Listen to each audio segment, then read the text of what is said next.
Welcome to the April 27, 2022 joint meeting of the Select Board and the Finance Committee.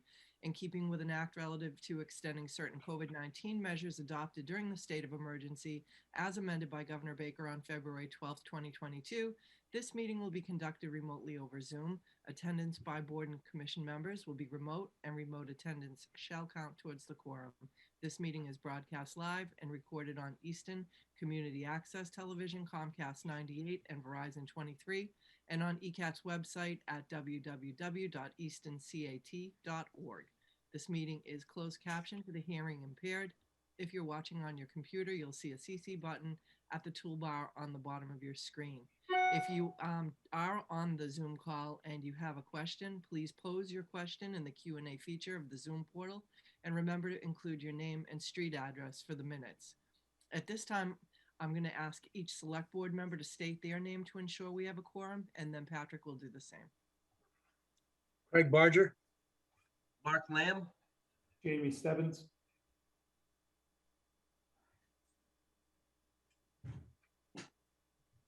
Jennifer there?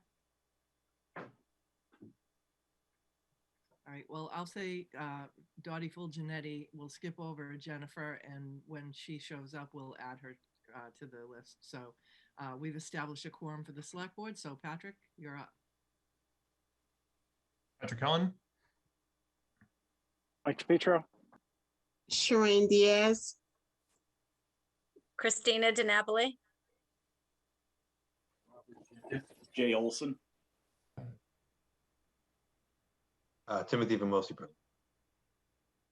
Okay, and so the finance committee, and Robert's here, but we couldn't hear him. So the finance committee has established a quorum. So with that, we'll go right into Connor, the town administrator's fiscal 2023 operating budget change memo number 2, balanced budget.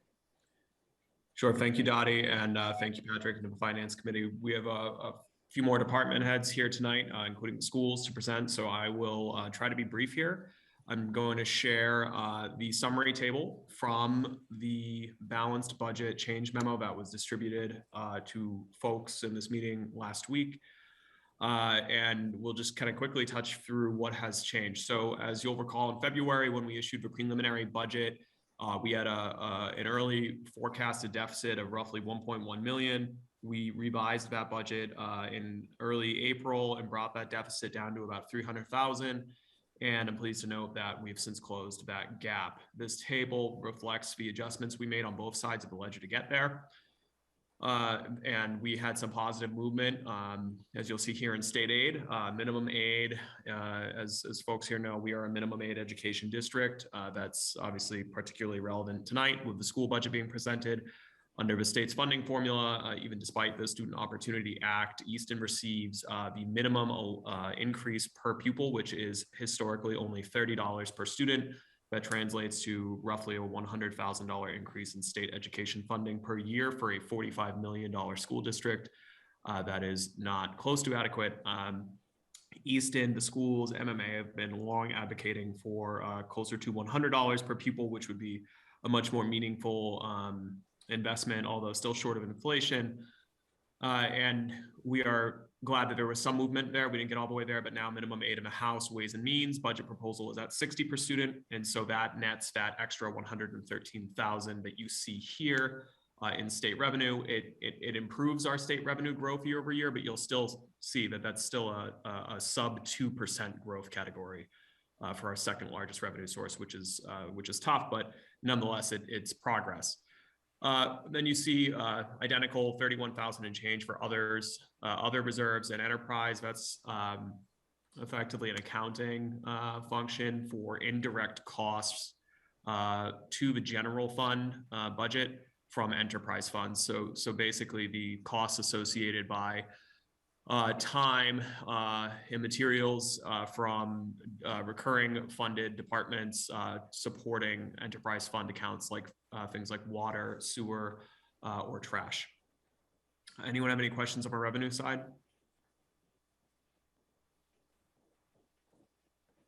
Alrighty. On the expense side, since the April 11th memo, our actual insurance rates for fiscal 23 for GIC came in. Our actual rates for our property casualty and liability insurance came in, and those netted out slightly below what we were projecting. So still an increase in this area. That's a major fixed cost driver, but about just shy of 87,000 less of an increase than what we thought. So that helps us get closer. State and county assessment, that 5,500 and change is reflective of the new state budget proposal charter school assessments. And then you see town budgets and school budgets shaved a little bit from those initial proposals. On the town budget side, you see roughly 66,000 reduced out of the DPW budget request. That is, thankfully, I'm happy to report not cutting one of those critical buildings and grounds positions for a plumber or a building management building system maintenance technician. I think Dave will correct me in 30 minutes tonight. That's just reflective of an agreement with the schools for a cost share, which we're super appreciative of because these two positions will be beneficial to the properties owned by both the town and the schools. And then on the school side, you see a reduction of 15,000 and change just to reflect the actual budget as presented by the superintendent earlier this week. Enterprise, you see that same 31,000 figure, which is again the indirect costs. The net here is a reduction in the expense request of about 130,000, and that gets us to a balanced budget of 97 million and change. Happy to take any questions on that, but I wanted to just cover that before getting into all the department budgets. Any questions from the select board or comments? Anything from the finance committee? Well, I think you did a great job with this, you and the staff in balancing this, and really appreciate all the efforts on that. It's not easy. Sure, thank you. I will stop my share and we can move on to the departments. Okay, so first we have the Easton Public Schools. Michael, if we could move Dr. Cabral and Michelle.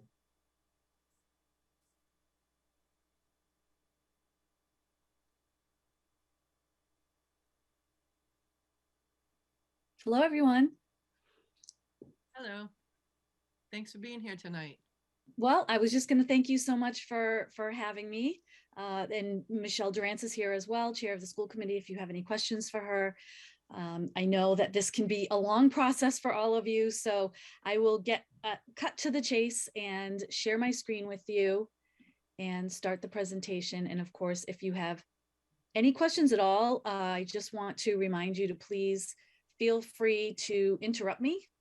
You do not have to wait until the end to ask questions. And I actually did do a check on this, and of course, it's acting up because that's what happens when you're live. You have it if it's giving you issues, so just let us know. Well, I don't want to delay you, but it was working great. Michael and I did a test run. Sorry about that, Michael.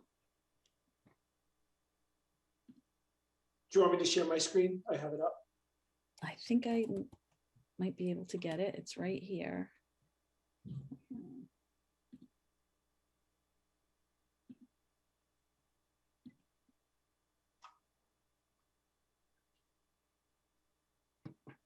Can you see it? First slide there? Yep. Okay, here we go. Wonderful. Thank you for your patience. As I said, we're really excited to be here tonight, and I just want to begin by echoing Dottie's sentiments to Connor, Wendy, and the team. It is very hard to get a balanced budget. I'm so excited that that is the case, and I'm happy to share where the school department falls with that. So first is just a sort of a reminder of how we run our process in the school department. We have just over 600 employees, and almost every single one of them is involved in the budget process at some point. We usually start in December or January. We were a little bit delayed this year, but as you know, the state was delayed and kind of sets us all back when that happens. But generally speaking, in December and January, our cabinet, which is made up of our town administrators, district level administrators, as well as the building administrators, we work together, and we have a slideshow that we a slide deck that we kind of tweak every year, but it's the same process so that we're ensuring that it's being presented the same way at every school, but in smaller structured settings that are very specific to the needs of that school and that grade level. So we get the staff input.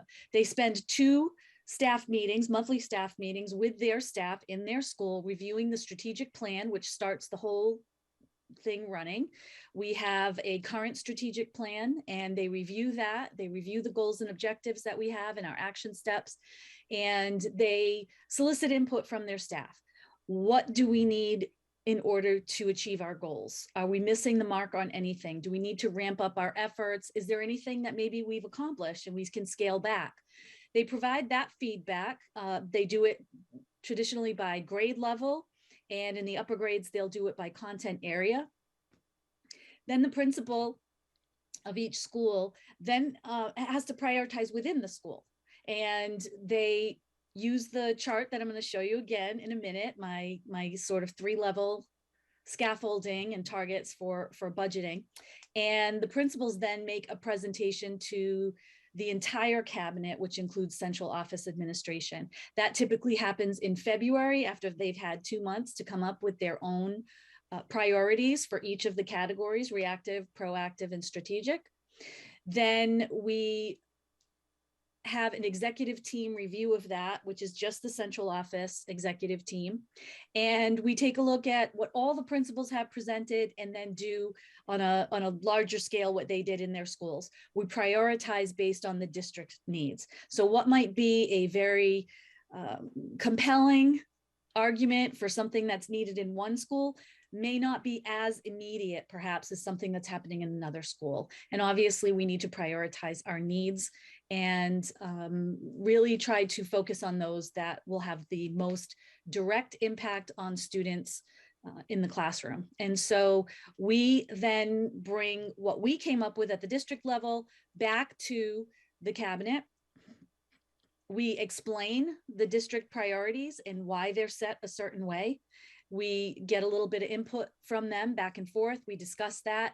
And it's very, to me, it's a critical part of the process, because when they go back and present it to their staff, which happens in March, they really need to be able to help the staff understand if something that was a priority for that school is maybe taking a back seat until next year, or we need to reconsider other ways to fund it, or we're doing it on a smaller scale, that there's a reason for that. And so they'll help them understand what might be happening elsewhere in a district. Perhaps we have the elementary school is moving to a new program and we really need to divert funds there for a year. And then we can move back maybe to the high school and help them prepare for a career pathway, for example. The principals will then finish that review with the staff and take any final feedback that they might have. We get together and create our public presentations, which happen from March through to, of course, town meeting, which takes place in May. And this is part of the public presentations. So just kind of remind you of our process and let you know that it's kind of all hands on deck, and we've got some fantastic feedback from our staff who are really working with our direct service every single day and have the best information for us about what our district needs. Next, I just wanted to remind you of how we structure our budget when we have those meetings. And reactive, proactive, and strategic are kind of our 3 biggest buckets. Reactive is literally that. We are reacting to something that has not been fulfilled in past years. Perhaps there's evidence that we may be cited by DESE or some other agency. We know we're not providing minimum hours of service for something, for example. And I just want to be clear that when I talk about what we've identified as our reactive needs, it doesn't capture all of our reactive needs, but they're those that we've determined as a team are our biggest priority for FY23. Proactive are those things that we really feel are important, that government bodies such as yourself and also the citizenry is aware that these are things that are imminent, and we don't want them to only be aware of things when they become reactive needs, and we're looking to fund them immediately. We like to let them know what's perhaps coming on the horizon. Things that we know are either in current legislation or the Department of Education is slowly going to implement something over time, and we have to be postured and ready to be able to afford those expenditures. Strategic is planning for the future. I always say that in the school department, we're thinking 10 to 12 years ahead. We're not thinking only about what we need for OA students today, but we're thinking about our kindergartners today and what their experience will be like when they get to OA. And we need to lay that groundwork now. So these are the strategic items that we are still looking at, and we want the public to know that we are constantly looking for ways to be creative, come up with some cost neutral solutions or partnerships that we might be able to leverage in order to work them into our budget. And then a few years ago, unfortunately, we were only using reactive, proactive, and strategic, and we found ourselves in a budget that was below reactive. We weren't reacting to anything. In fact, we had to cut quite a bit, and we cut several positions. And so we added that sort of below the chart definition of regressive. That's when we're really actually going backwards. We're not reacting to anything. We're just going backwards. Fortunately, that's not so common. So it's kind of off the chart, if you will. And the same thing for innovative, above the chart. Many people were saying things like, well, those strategic needs, those are sort of cutting edge, right? Those are the pie in the sky things. We really shouldn't be shooting toward that. But I realized I wasn't very clear in that definition. Strategic is what we know strategically our students need and are going to need in the future, but they're not very innovative, if you will. They're more things that other districts have right now, but we just know we can't work them in for a bit. And they're things that are important to our strategic plan. And so we added the innovative because, of course, our fantastic staff has the capacity to come up with the pie in the sky innovative things that they are constantly learning about and would love to matriculate into their curriculum. And so we constantly keep an eye on those things as well. And so that's what those two sort of literally outside of the box definitions are for. And with that said, this is where we find ourselves this year. We have a FY23, and I have to tell you, this is not to scale, but I did want to purposefully put the arrow of FY23 at the higher level of our reactive or essential box this year, because we are finding that this year with some of our savings that I'll explain a bit later, that we are able to get the majority of our priority reactive needs this year in our current budget that was voted on by the school committee and is of course presented to you this evening. And we are very excited about that. These are things that we have been working on for years. I'm sure you've heard about them for years. For example, staffing our full free day kindergarten.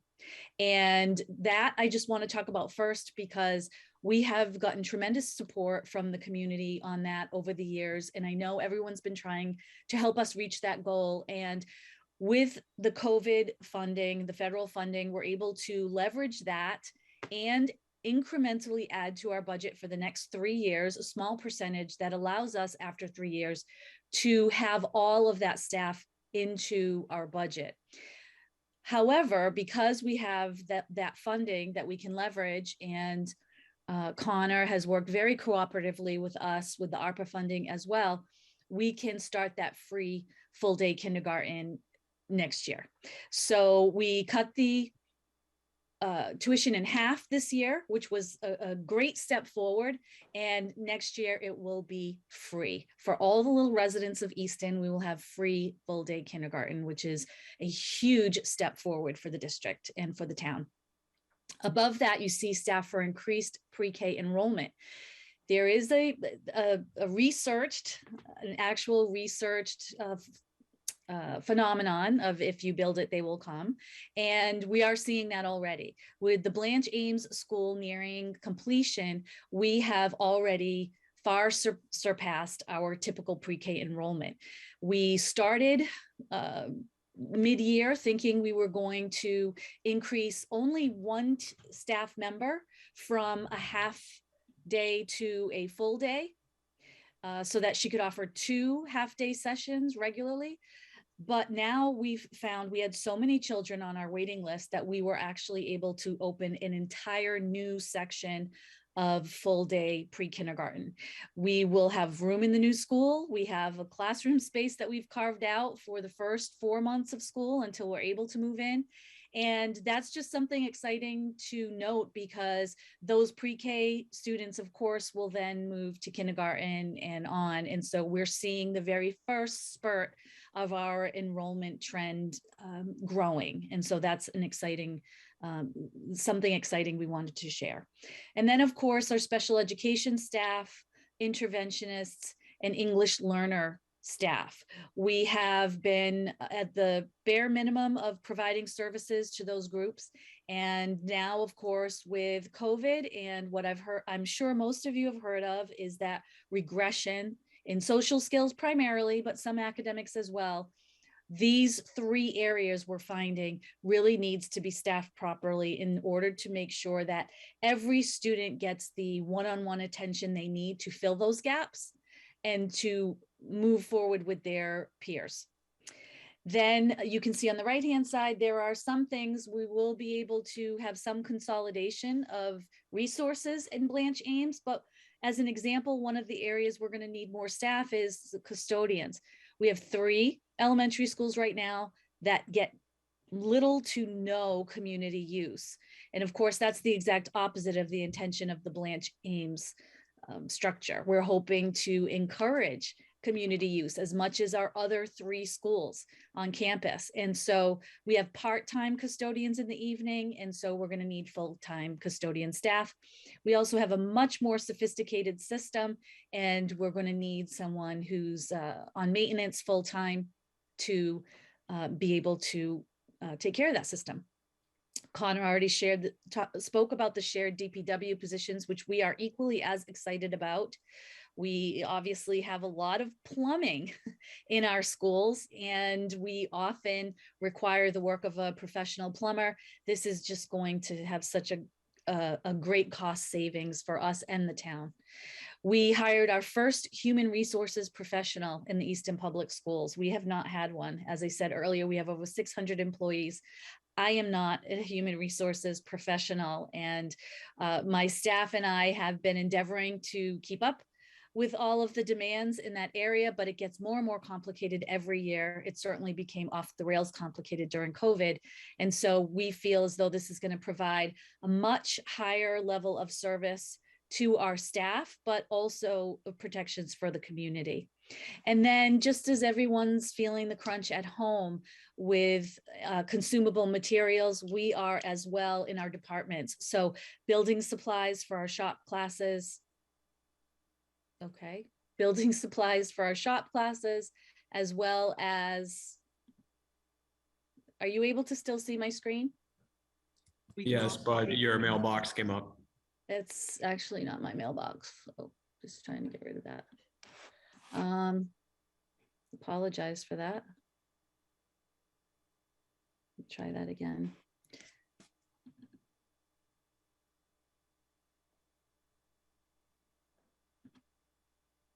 It's still there. Sorry about that.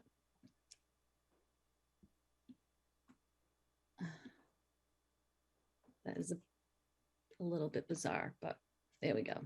All right. Okay, sorry for the interruption. So we have the consumables for our family consumer science classes. The food, of course, has gone through the roof, those kinds of things. So whatever you're seeing at home, we feel the same crunch in schools. So those are our most reactive needs right now. Proactive, again, are going to be things that you have seen and will continue to see. We're looking for expanding our offerings to our littles. We don't have health for every student. We were able to add that to the high school in Richardson Olmsted in past years, and now we're looking for that for our smallest kids. Of course, Professional development's always on there. We always have our eye on perhaps sharing an SRO expense with the police department. So we will explore that, foreign languages, and so on. The strategic, again, are things that other districts have, but are things that we would like to have in the future. We know that we have a small, statistically, every district's going to have 3 to 5% of students that are considered truly advanced learners. We don't have a specialized program for them. We know that we don't have a skills program, which is a special education program at the middle school. It's the only one that doesn't have one, only because we didn't have students who qualified. In 2 years, we will have students that are moving from Richardson Olmsted. So just to use a couple of examples, if there are any others you'd like me to speak about specifically, I'm happy to, but really we're just looking for this budget to help us fulfill our reactive needs this year.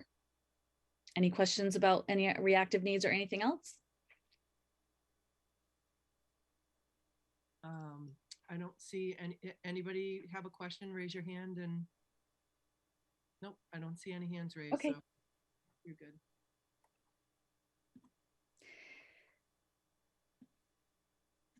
So I wanted to just mention our grants as well. Most of them have been expended.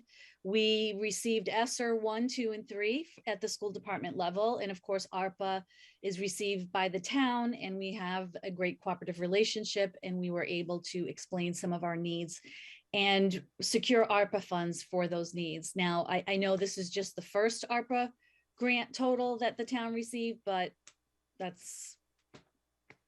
we haven't expended more than that. So I'm using that as the example. For ESSER 1 really took place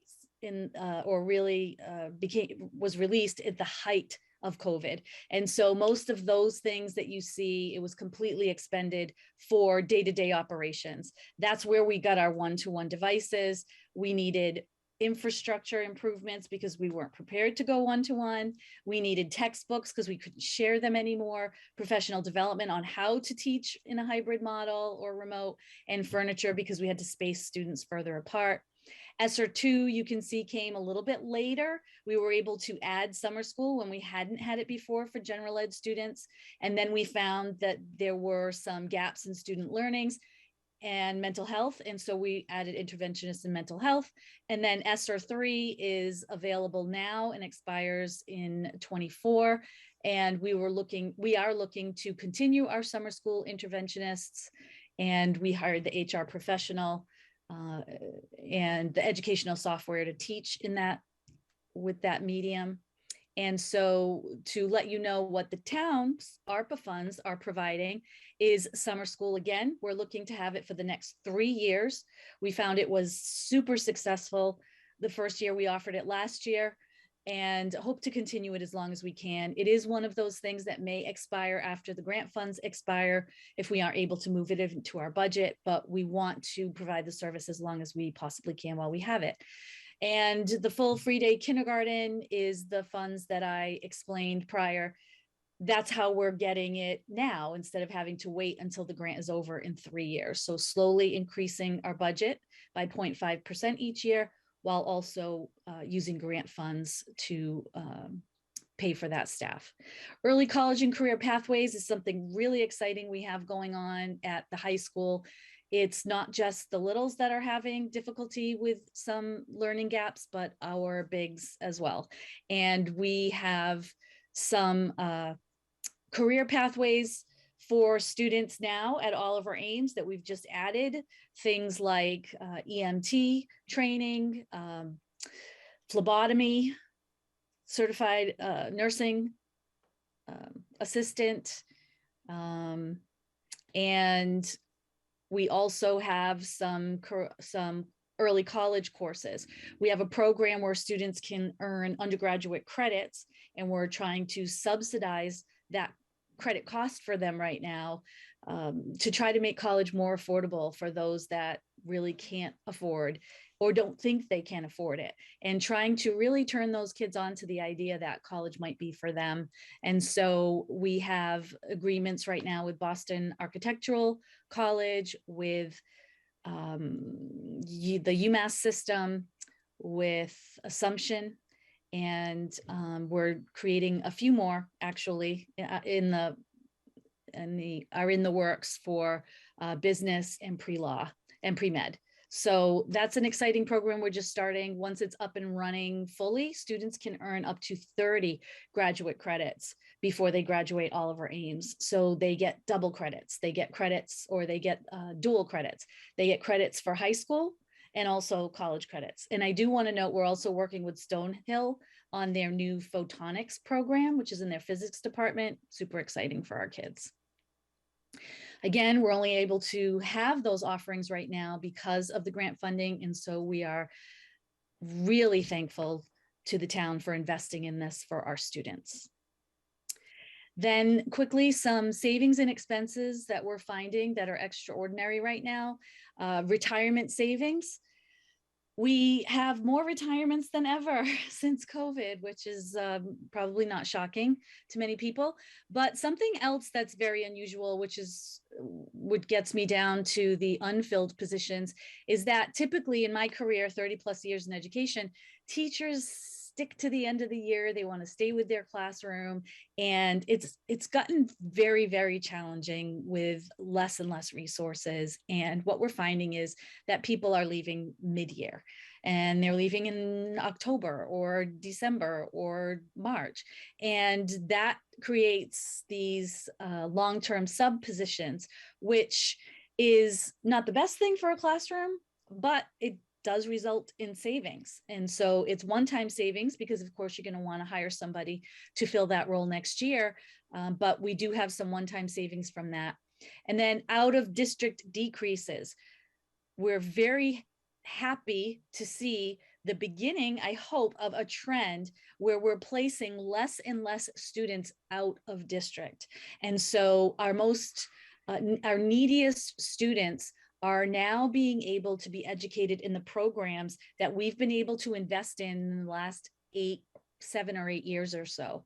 And so our kids, the very best part of it is that they're educated in the district with their peers in their neighborhoods. They don't have to be bused to a school out of town for an hour each way or be in a residential program. We will always have students who are either so medically fragile they can't be in the school system, or have really specialized needs that we just don't have enough students to create a program for them. So we'll always have some out of district placements, but we're seeing a decrease in that. And we really believe that that is because of the programs that we have in the district. And as long as they're fully staffed and running well, we think that that trend will continue. And hopefully the money that we save, we can then reinvest into the district for all students and not necessarily just in the special education department. Food service, that is still being provided by the federal government. And so there's a savings there. And central administration rent. I mean, that will only be for half of the year at first, but then it will be an ongoing $90,000. Expenses that we are still concerned about. We are in contract negotiations with all units right now. And minimum wage, of course, is still increasing each January. And we have several staff members that work hourly and are close to minimum wage, like lunch playground aides or food service employees. And obviously we need to stay competitive with other businesses that are paying minimum wage. Also, our technology procurement cycle, sometimes there are some side effects of a windfall of money. While we were able to go one-to-one and are exceedingly grateful for that, it completely changes our technology procurement plan. We can't replace the same number of computers every year, and we don't want to lose the investment of the technology that we were able to buy with the federal stimulus money. And so it changes how much we have to spend on replacing technology every year. Our transportation contracts are increasing. We have special education and general education, and they're both increasing for FY23. Staff to the from the revolving account to the budget, we're using part of that each year as well to get them over into our budget. Interventionists that have been hugely important in helping to provide services to students before they are recommended for a special education evaluation. And we've been able to avoid special education placement for students by closing that gap for them. They are in our grants right now, so we hope to move them slowly into our budget. Course expenses I spoke about before, just the consumable materials are more expensive. Our utilities, like everyone else's, are increasing. And in order to make sure we can maintain savings in out of district students remaining in district, we need to make sure our special education programs are funded and staffed appropriately. So those were our considerations for expenses this year. The bottom line is what we're looking for is a 3.965% increase from our FY22 budget for a total of $45,658,780, which was reflected in Connor's budget when he began this presentation. I'm happy to answer any questions anyone might have, and I can maybe go back to the most dense slide if anybody wants questions about these. Does anyone on the select board have any questions, comments? Mark? I do have a quick question.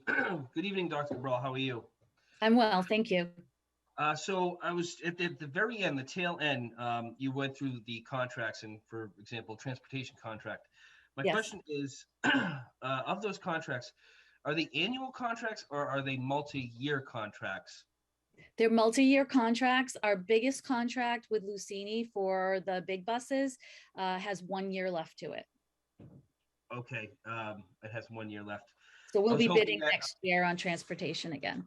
I was hoping that you nailed them down for a multi-year contract this year because we know that their prices are just going to really go up. So They really are. We hope it'll be a competitive process, but mhm. not really sure. That's why it's on our concern list. That's my only question. Thank you. Okay, sure. Any other questions from the select board? Okay, how about the finance committee?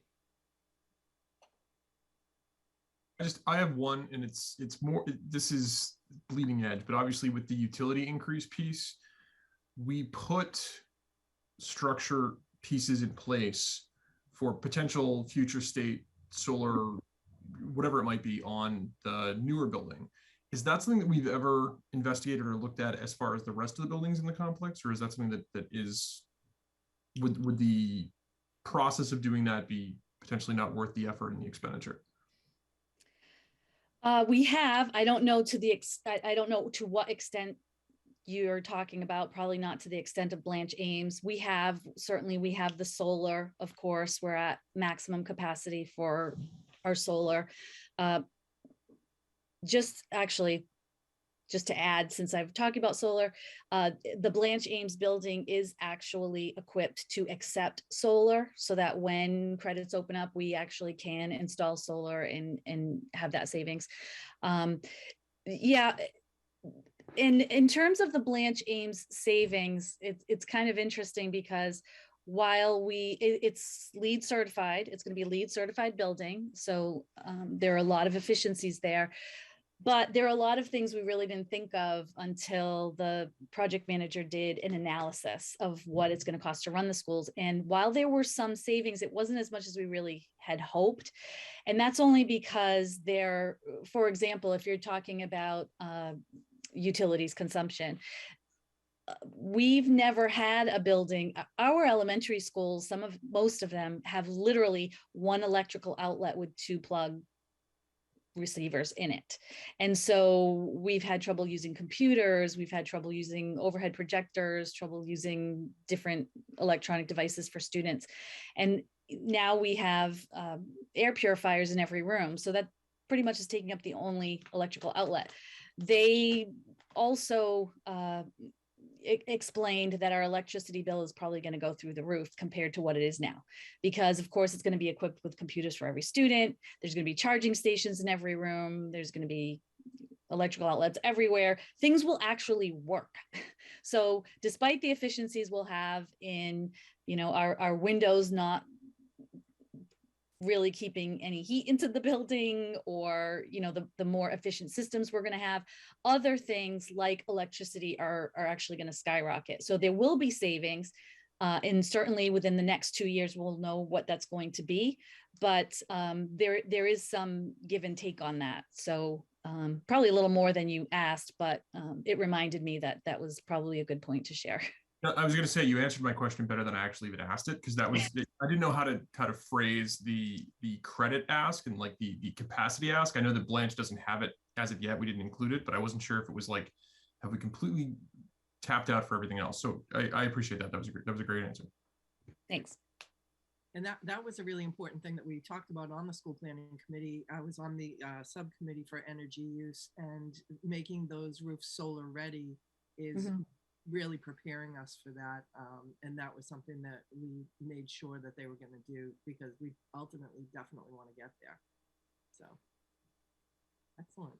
Well, I just want to say, I feel like every time you said free full day, there should have been like streamers and balloons and sirens coming up, because we've all really worked hard for that for a long time. And it's just so good for our community, for our families that really struggle, you know, to pay for kindergarten. So I'm very excited about that. We were only one of a very small handful of communities that still have that.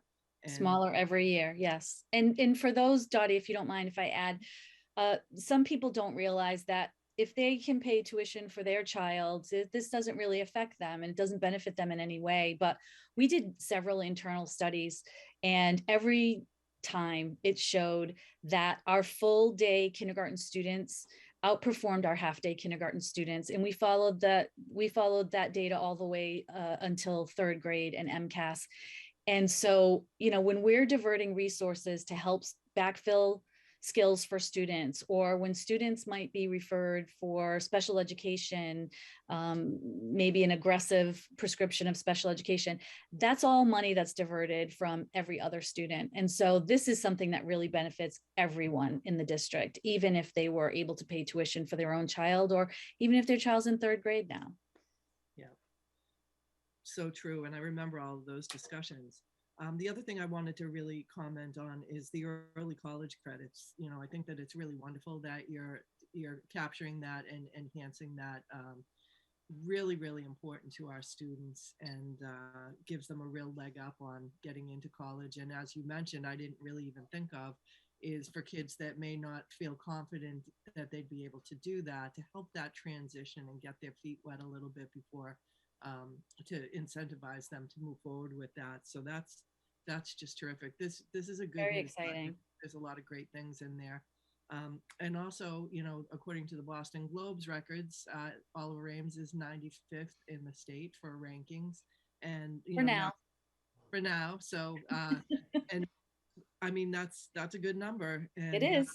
And Massachusetts is in the top of of all of the high schools in the country with the 25% ranking. So, so thank you for you and all the teachers and administrators that make those numbers happen and help to educate and take care of our kids.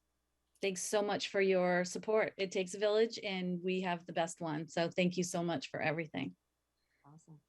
All right. Well, Mike, did you have another question? It's a super brief question, maybe even briefer comment. I feel like such a thorough presentation needs more examination, but the reality is you've covered everything very well, and I'm both impressed and grateful at the degree to which, even given the ongoing structural revenue issues that we have, it's relatively speaking as progressive as it is. So I tip my cap. The one question I have, and you may have touched on it as you went through lists of things, and I might have missed it, as we talk through the ongoing challenges regarding mental health. I wasn't clear from the deck. Is there more opportunity for either adjustment counselors, guidance counselors, or psychologists that are in there? Again, I apologize if you probably said it and I just missed it. No, we do have school adjustment counselors on there. Right now we have them in proactive. And really, Mike, the only reason they're in proactive right now, because certainly we have reactive needs, is because we have 3 elementary schools coming together in one next year.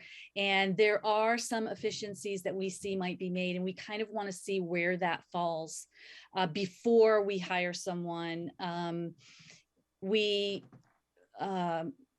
need more in certain areas, but there are some that we think we might be able to consolidate. For example, there are 3 elementary nurses right now, 1 in each building.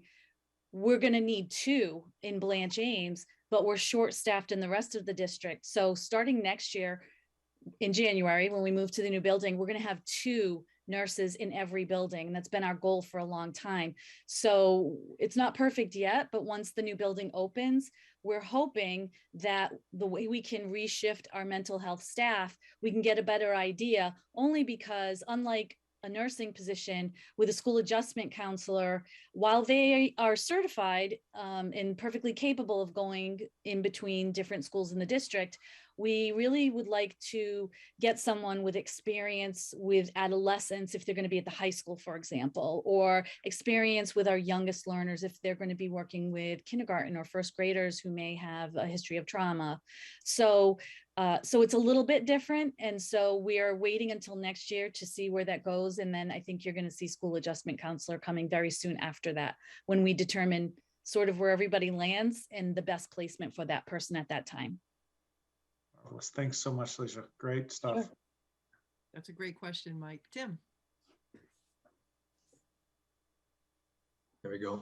Thank you, Doctor, for your presentation. As always, it was very thorough and well enjoyed. I just wanted to make a thank you. A quick comment on the continued efforts on the special education. I know I've been working with you over the years. It's anytime we see that arrow move up a little bit, it's the amount of work that goes into budgeting that even the smallest inch is hugely appreciated on your administrative staff and the school committee's efforts. So thank you for that.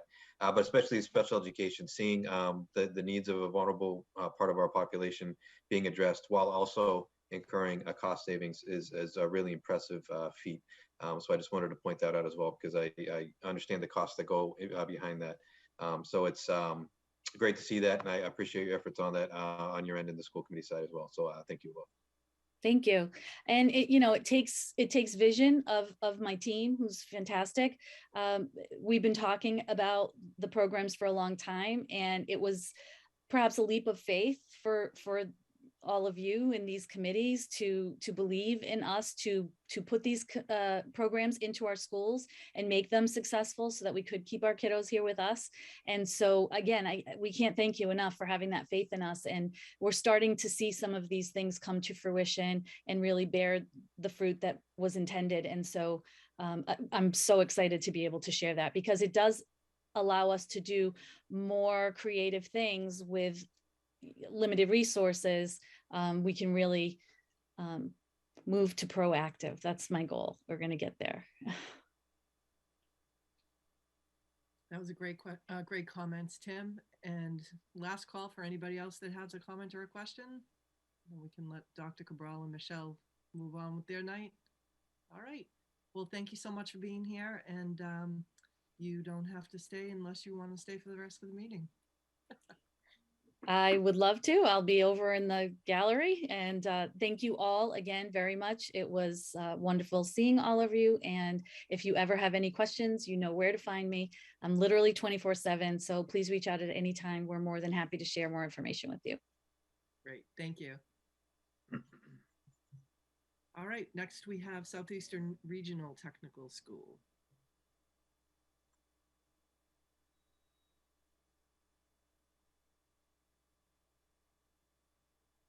Michael, I think it's M. Morris, Southeastern Regional.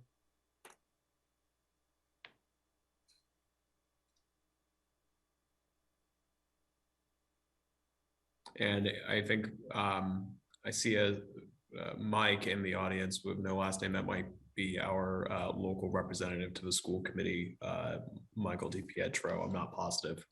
Mike Petrowski. Sorry, I was reading the screen in front of me. I'm like, wait, A lot of I'm names here confused. tonight.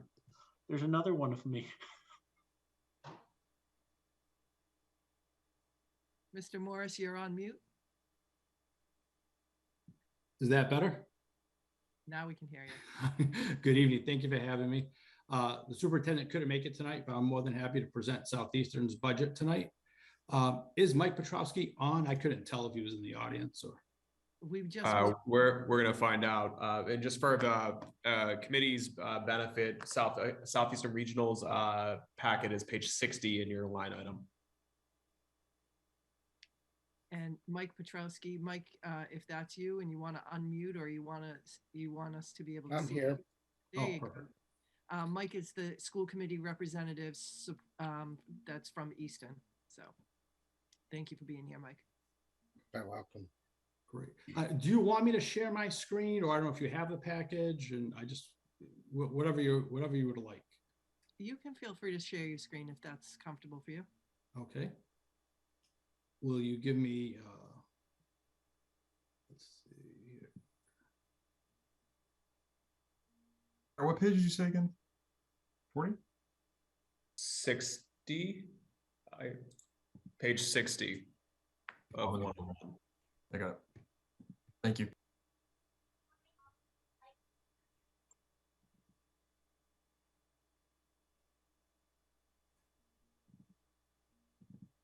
Okay, looks like you got it. Okay, can you see my screen now? Yes. Perfect. So again, thank you for having me. My name is Mark Morris, Assistant Superintendent of Finance and Operations at Southeastern Regional. And as we know, Mike Petrowski, the representative from Easton, is also on tonight with us. Quickly, I'll go over our FY23 budget. It does say here superintendent recommended, but just so that you know, on March 8th, the school committee did approve the budget. So it is an approved FY23 budget. I'll give you here, perfect. So on this first slide, you can see we've broken down the Commonwealth of Massachusetts, the regional school district budget process, just for those of you that are new to the process or maybe haven't seen this in the past. This just goes with our process where we start again. So we start with the governor's budget in January, all the way through the budget being approved by the state. So I won't go, box by box. I'm sure you can read it, but there's our process here on the first two slides, just so for those of you that are not familiar with it can take a look and be familiar with the regional school district process. So we start with our House 2 budget numbers, and this year the amount, or the FY23 amount, was $32,362,813, which is a cost of $19,842 per student, with a total enrollment of 1,631 students for FY23. And you can see that here in the House 2 budget numbers. And these are all documents that are provided on the Department of Ed's website. So if you ever wanted to look those up or find those, they're all there by district. So then in the breakdown of the House 2 budget numbers, we see that $12,184,542 is the required district contributions. And then we also see that the foundation budget, again, the $32,361,813 for FY23, and the Chapter 78 of $20,178,271.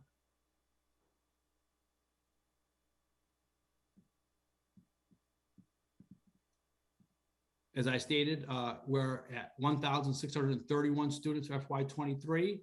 So that's an increase in total of 7 students from the prior year of 1,624. And to the town of Easton, it's an increase of 7 students from 85 to 92 students. In our FY23 required minimum contribution from the communities is $12,184,542. And you can see that they're broken down by community.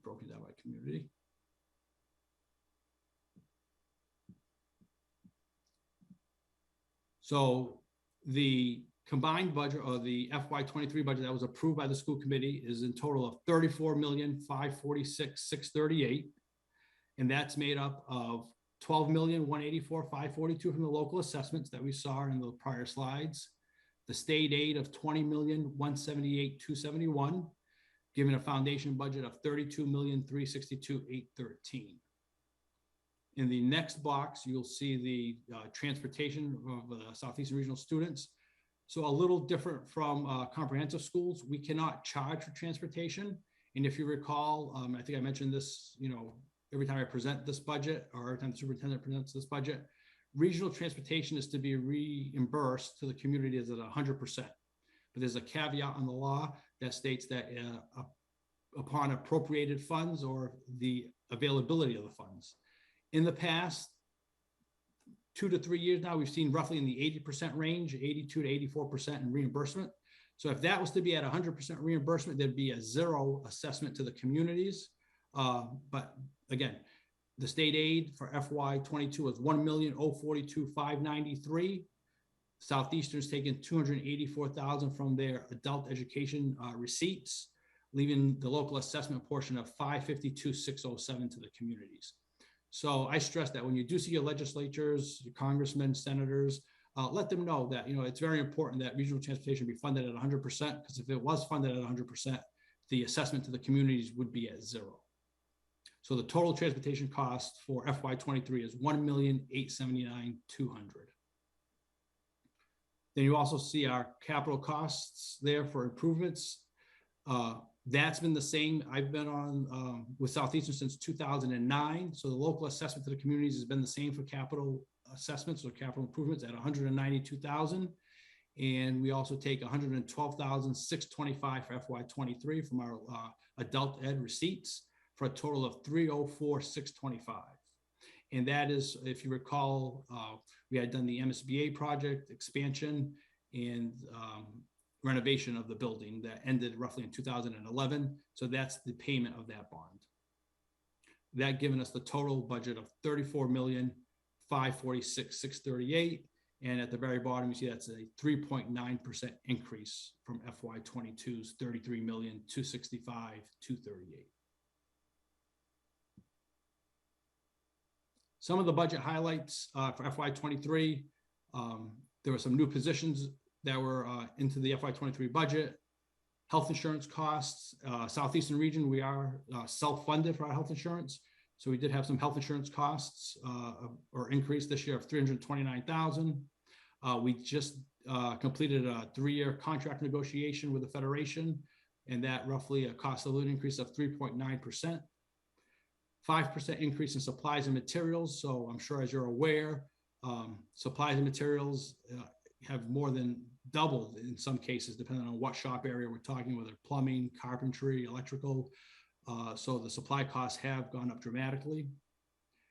State retirement, our employer obligations to state retirement, an increase of $52,000. And we're also funding OPEB from our excess and deficiency account at $150,000. Our goal was to fund that at $50,000 per year.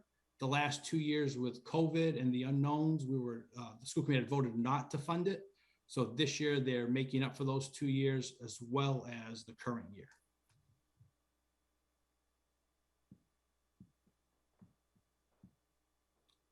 Again, so our enrollment trends, you can see again, as I stated earlier, we're up 7 students in total from 1624 to 1631.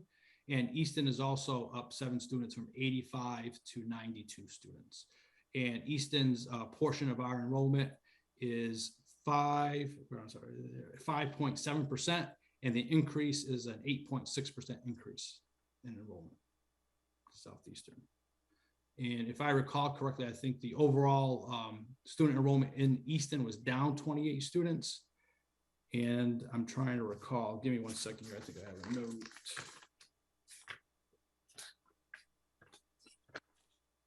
And it was down 1 student to Bristol County Aggie as well for FY23. So here's the slide, answers, the question, what does this mean for the town of Easton? I just want to highlight that we are at minimum contribution. So we're at the minimum that the state advises us to be at, that we need to be required net school spending. And there are no additional net operating costs there. You can see the no additional costs. So to the town of Easton, the increase is $149,433. for a total assessment of $1,518,927. Again, that increase is from the prior year's amount of $1,369,494.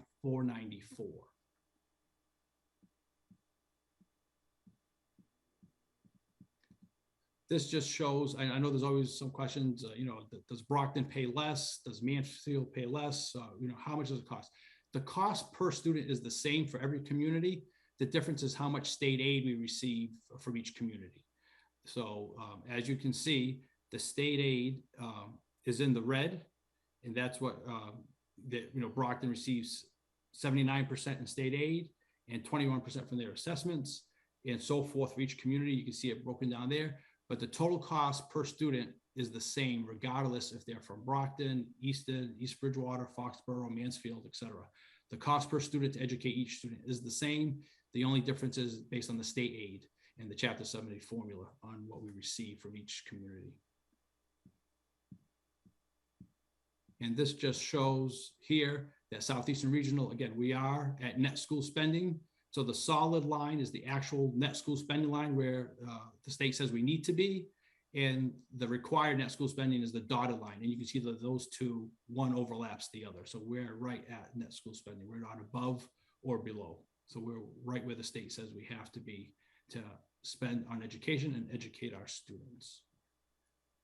So quickly, that's our budget in a nutshell, but I'll be more than happy to go back to any slide or answer any questions that you have.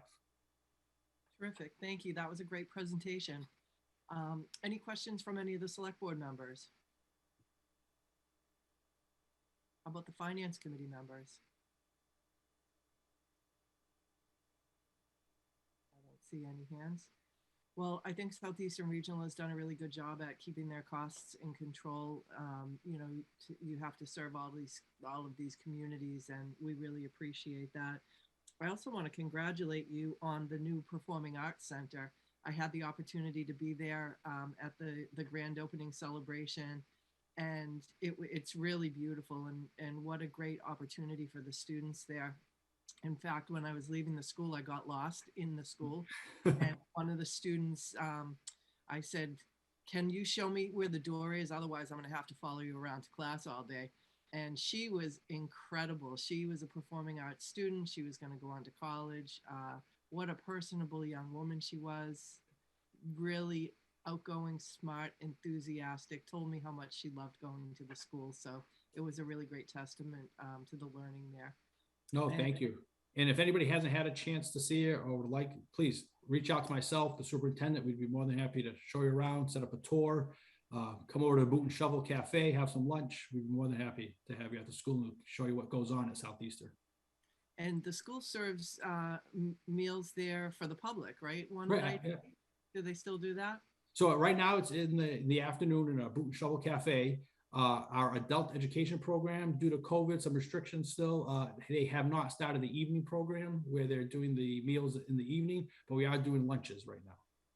Okay, well, that's great. And if anyone has the opportunity to go experience that, the food is amazing. So that's really a great point. I also want to congratulate Superintendent Lopes on his upcoming retirement.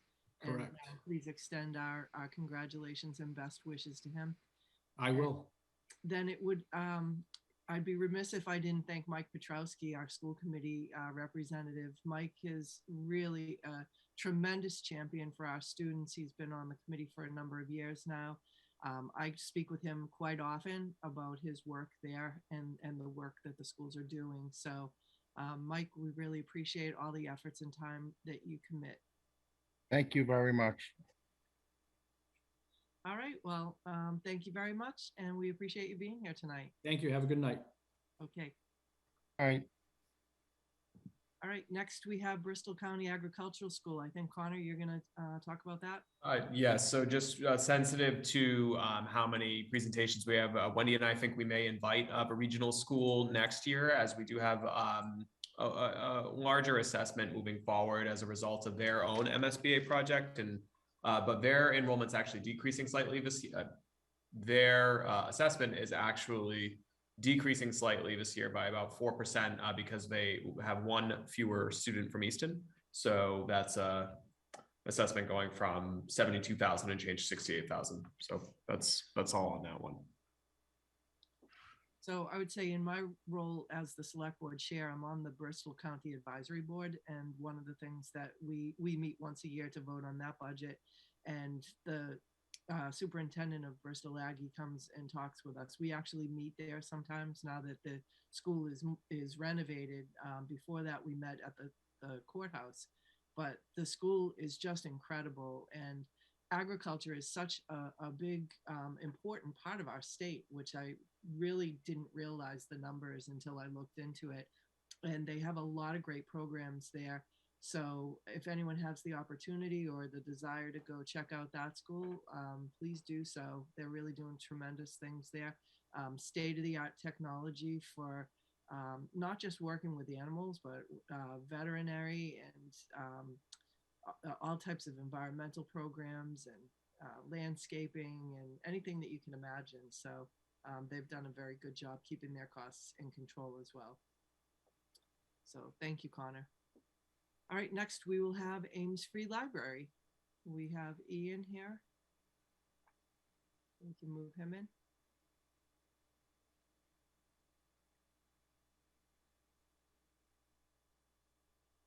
Hi, Ian. You're on mute. Good evening. Sorry about that. Couldn't see the options so then. I believe that the library board president, Donna Richmond, and treasurer Jim Fowler are in the audience as well. Jim Fowler, especially if there's any detailed questions on what I'm going to say, he'll probably know more since I've been in the position for just a few weeks now. It's tradition in Easton that when you're in a new CFO type role that you are grilled relentlessly. I've heard. Okay. I'll see how it goes. Thank you for the warning. The 5-minute warning. The library's budget request for fiscal year 2023. I'm sorry, I did not prepare any slides. That's okay. I won't be as formal as the rest of it. Thank you. 585,860 is slightly more than the MAR required by the state. This is mainly just due to some proposed staffing changes that we've had on the ground and things we want to go moving forward. Plus just standard cost increases across the board in terms of the library maintains its own snow removal and grounds. All those costs are going up. The insurance for the 2 historical buildings is just increasing. I'm getting ahead of myself anyways. The budget is most of it is level funding from the previous fiscal year, except for some of the changes I mentioned. So population increasing for the town itself has increased in what we're required from the state to provide in terms of our materials expenditures. So that line item has to increase by about $5,000, so not too much. As I said, the insurance cost for our buildings and grounds has increased, so we have to slightly adjust for that.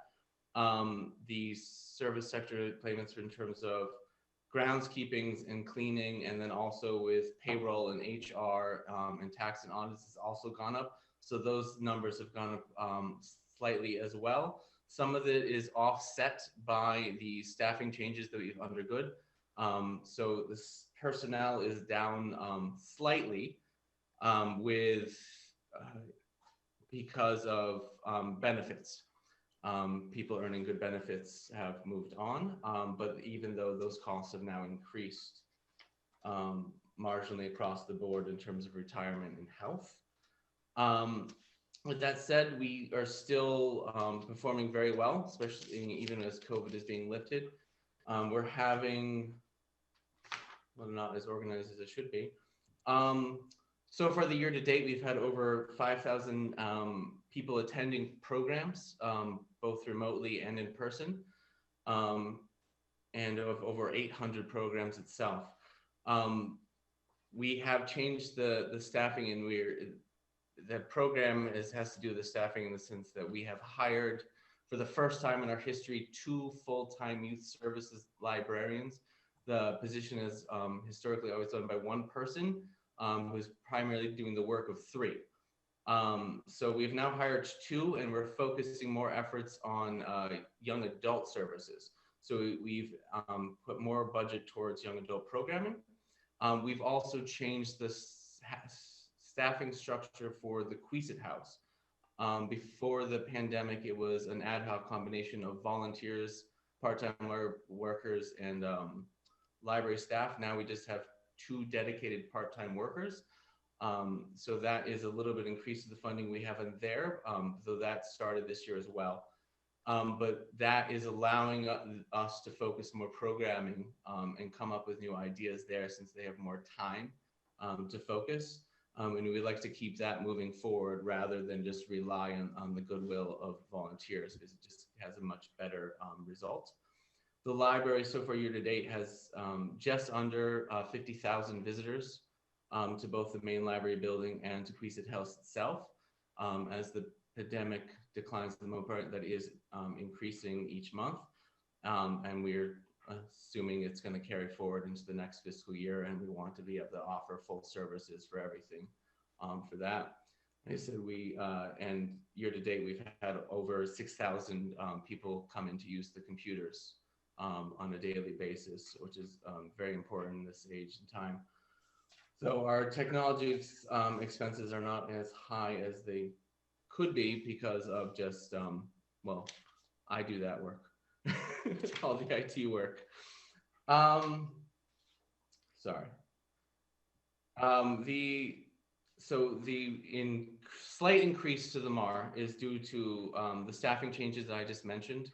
A second full-time youth service things, the Queesit House primary managers, and the increases we have to our retirement and other benefits. We are also, because due to COVID and even prior to that, we've had high rate of turnover of staff. So we want to have more funds to increase what benefits we can offer. The library is only offering a 1% cost of living increase each year. We hope to boost that up slightly to try to retain more staff, as well as increasing retirement benefits and other benefits. There's a subcommittee going on to explore this further, but the increase of MAR allows us some room to experiment and to see what we want and to see what people would expect to. We are also the endowments that are the primary means to fund the library. We use all of those that we're allowed to do each year, and having slightly more than the MAR allows us to set aside more of what we're allowed to take from the endowments to put towards capital expenditures, which this year we have this coming year we have 2 heavy ones in terms of replacing the roof over the main library, or doing major work on that due to constant water damage coming in, and a complete replacement of our HVAC system. Both of those, unfortunately, have been delayed because of supply chain issues, but they are going to be some serious capital expenses that we have to put forward just to keep the building operational. Well, thank you for your time. Please let me know if you have any questions or if I can provide any more details from that rambling. As I said, Jim Fowler, the board treasurer, is on board here. He can answer more specific questions on the library's investments and how those are faring. Sure. Well, Ms. Richmond, did you have any comments that you wanted to add? You're on mute.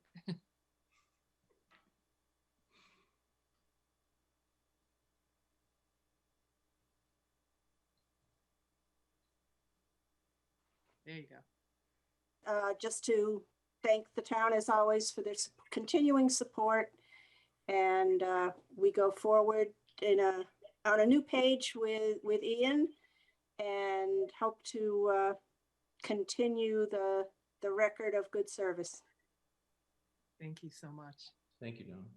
And Mr. Fowler, did you want to add anything before we go to questions? I'll just add one about the endowments.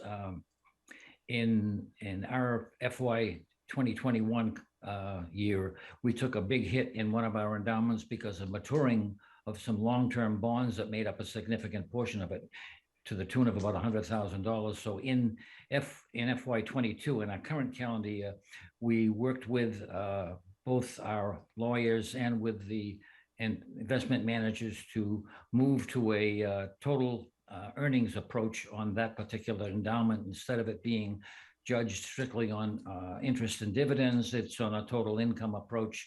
And we're drawing about a fixed 3% from that fund now that stabilizes our fund and lives within the constraints of the earnings of that fund.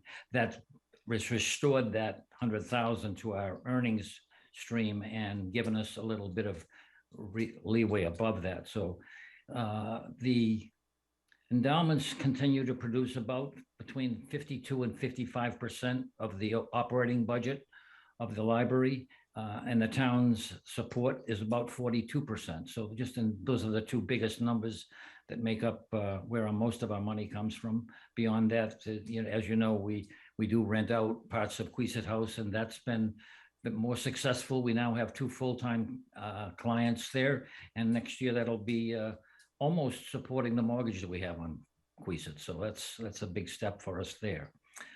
The capital is a big part of us. We've averaged, let's say in the last 4 years, we've averaged about $250,000 a year net after support. And that's we've had CPA funding for the project. We just did finish the fire protection system in Queesit House after spending $1.5 million on the roof and the interior infrastructure of the building. It was kind of important that we put the fire protection coverage for that building, but that was finished, and that did have CPA support. And we finished the roof. That was a big part of the last few years too for Queesit, which was almost $750,000 for that slight roof. So we continue to try to, and we produce that monies. We don't ask the town to support us in our capital, so that comes out of the excess from our endowments, and that's pretty much where we stand right now. And Ian did a pretty good job there saying, one of the things coming out of the pandemic, so many people, I think, were spending time at home that they all took a new look at their own properties and said, we've got to spruce up here a little bit. And so the demand for landscaping services and property management services has driven the costs up, and your ability to negotiate is become very difficult in that respect. And we're feeling that pressure quite a bit in our property management costs. Right. Absolutely. Well, let me open it up. Do we have any questions from the select board? No hands raised. How about the finance committee? Brian Donato? Thank you, Dottie. Mr. Fowler, thank you. And Ian, of course, thank you for the presentation. I'm fairly new to the town, so this may be a general question that you've answered in the past, but it's just good information for me. You spoke about the split between the town and the endowment funding, 55-45 roughly is what I wrote down. Has that split been consistent over time? Are you seeing trends in either way? Is the town contributing more or less versus your endowment? It's been pretty much that. The endowment, the split of operating costs there is also the driver of the split of the members of our operating board. And I believe there was a step 3 or 4 years ago where the one less person from the town, and which was reflecting of a lower percentage of the money coming from town. Our endowments were doing better, and we were requiring lesser. But it's been pretty flat around 40% of the operating budget. Thank you. And Ian, in the spirit of Connor's note on financial talk, I will not grill you on times interest earned and all the fun net present value calculations that he was alluding to. But if you ever need an education on that, feel free to reach out. I greatly appreciate that offer. Thank you. Absolutely. I want to note that was a very bad joke. I wasn't being serious. I'm the new guy. I think I thought it was fair. No, I meant for Ian's sake. I Ian's doing a great job. Absolutely. Patrick, you had a question. Yeah, I just have 30 or 40 deep dive financial questions as per Connor's request that I'm just going to dive into really. No, I just wanted to say congrats, Ian. It's great to see you in this position, and wish you all the success of taking over the reins. Thank you. I look forward to working with you and the select board and the rest of the town. Well, I will also say congratulations, Ian, and we look forward to working with you and seeing you at numerous events up at the library in Queesit over the next year. And I really want to thank the board of directors that you've been really consistent over the years, and we really appreciate you have a lot of knowledge and a lot of experience on that board, and I think that you're very conservative, yet there's always just an abundance of programs, over 1,000 programs. So many people visit that library. It's amazing, and really continues to be one of the jewels of our downtown and our cultural district.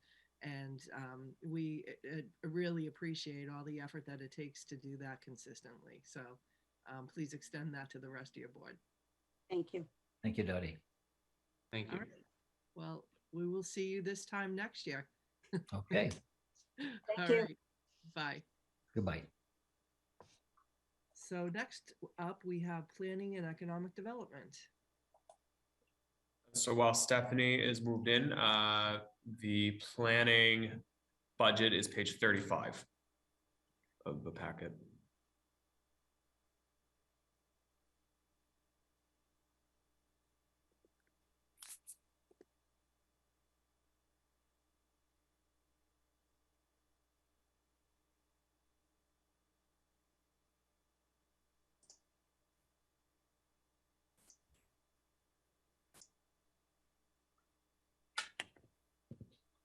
Welcome, Stephanie. Thank you. Thank you. Good evening. Connor, do you want me to display the narrative or? No, everyone here has it, so Okay. there's no need if you don't wish to. So our budget for the department for 2023 is a total of $30,884. The majority of that is for salaries, and the remainder comprises expenses, primarily dues and membership, training and consulting services. We do expect to use those this year as we proceed with looking at and developing zoning in response to the MBTA communities by right zoning legislation. What I'd like to kind of talk about are some of the goals that we've achieved over the last year and how they tie into what we project to be doing for next year. One of the goals for the department is to identify and apply for, and with an expectation that we will certainly win awards for grant funding.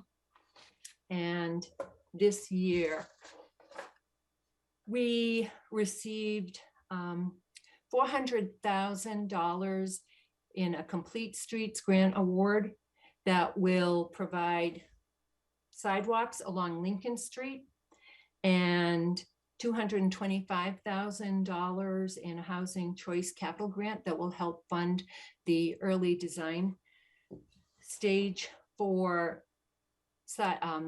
roadway improvements along Foundry Street, which will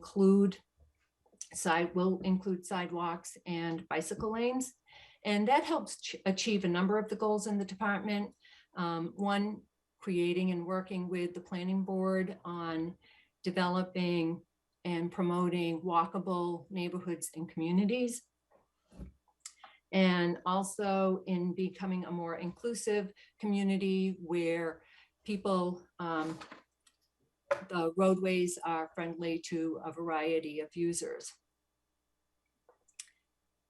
We also received or have continued to administer a grant that was awarded over a 2-year period, $177,620 in a municipal vulnerability plan climate change grant.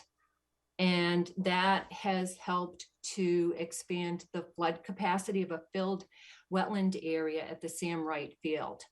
And we are going to be seeking additional funding under that program this year, hopefully to help rebuild one of the culverts that is causing some constriction and flooding events. We also participated with some other communities, East Bridgewater, Abington, Stoughton, and of course, Easton, and applied for, through the Old Colony Planning Council, a technical assistance grant that's going to allow us to update the regional hazard and mitigation plan. In under our goal of managing our conservation land for intended use and resource protection, we received a $14,651 DCR forestry stewardship planning grant, as well as $6,000 for a new trail at the Edwin Keach recreational fields. So we continue to apply for grant opportunities. We have submitted a letter of interest for a variety of projects under the One Stop for Growth program, and we'll be actually filling out the applications for the grant themselves over the next 2 months.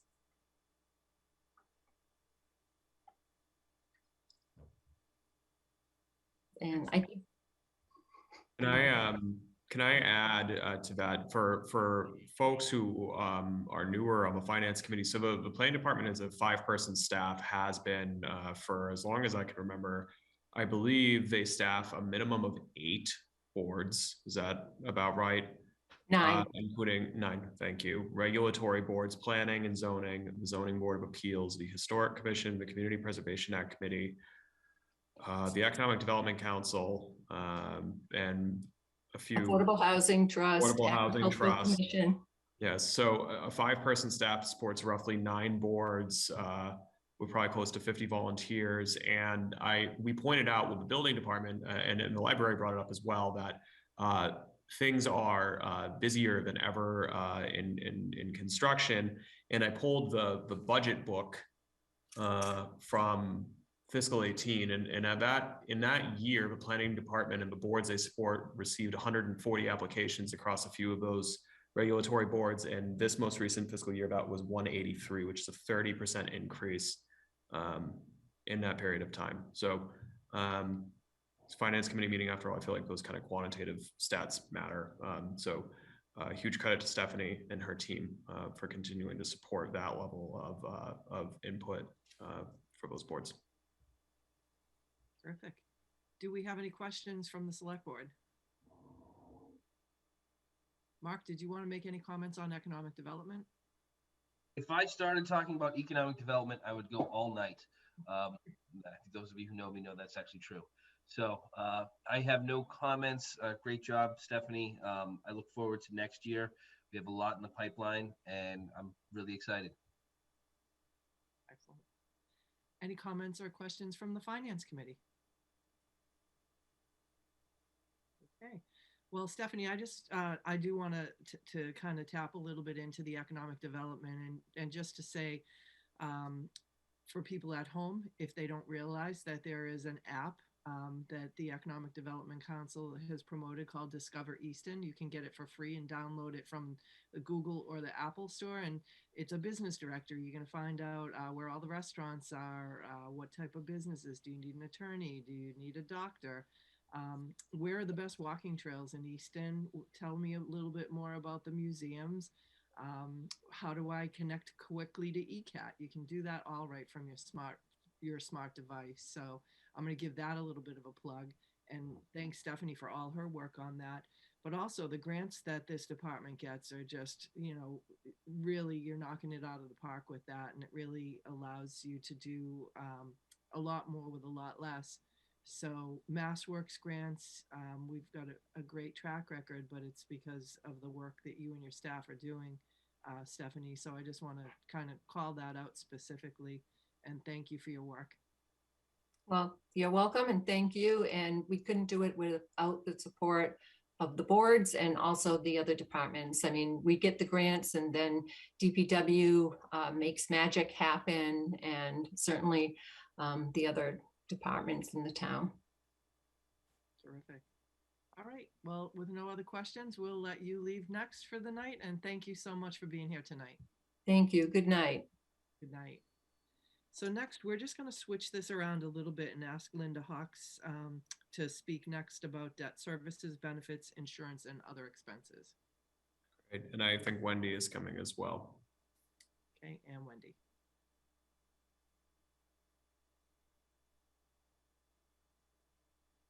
So that's on page 84, I believe.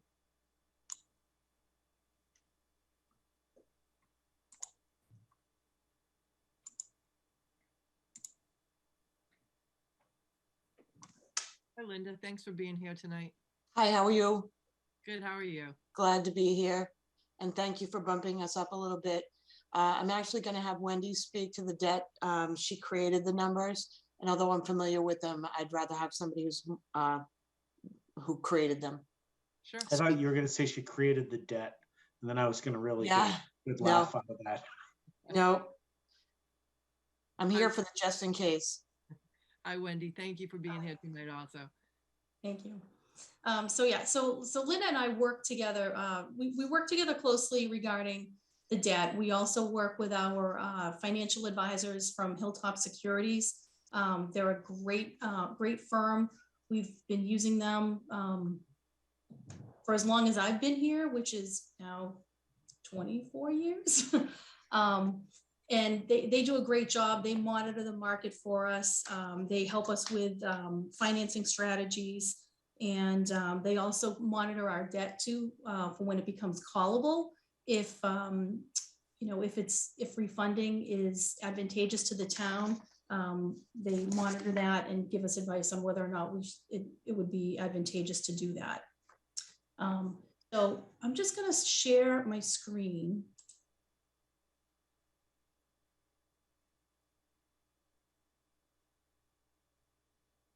You see that? Yes. Okay. I have two screens, so it gets a little confusing sometimes. So the debt and interest budget, it's going up by a fairly significant amount, $1,262,000, which is really the increase in the debt for the Bland James Elementary School project. We actually, this past fall, we bonded $35 million of that project. We got a true interest cost of, I think it was 2.335 on the bonds, which was really great. So that debt is coming online. And then also you've got, basically two categories in the general fund of debt. You've got your non-exempt debt, which is debt that you have to pay for within the confines of Proposition 2.5 in your operating budget. And the Bland James School debt is exempt. So we're paying for that outside the limitations of Prop 2.5, but through the tax levy. Right now, our maturing debt and interest is basically for non-exempt debt, it's level.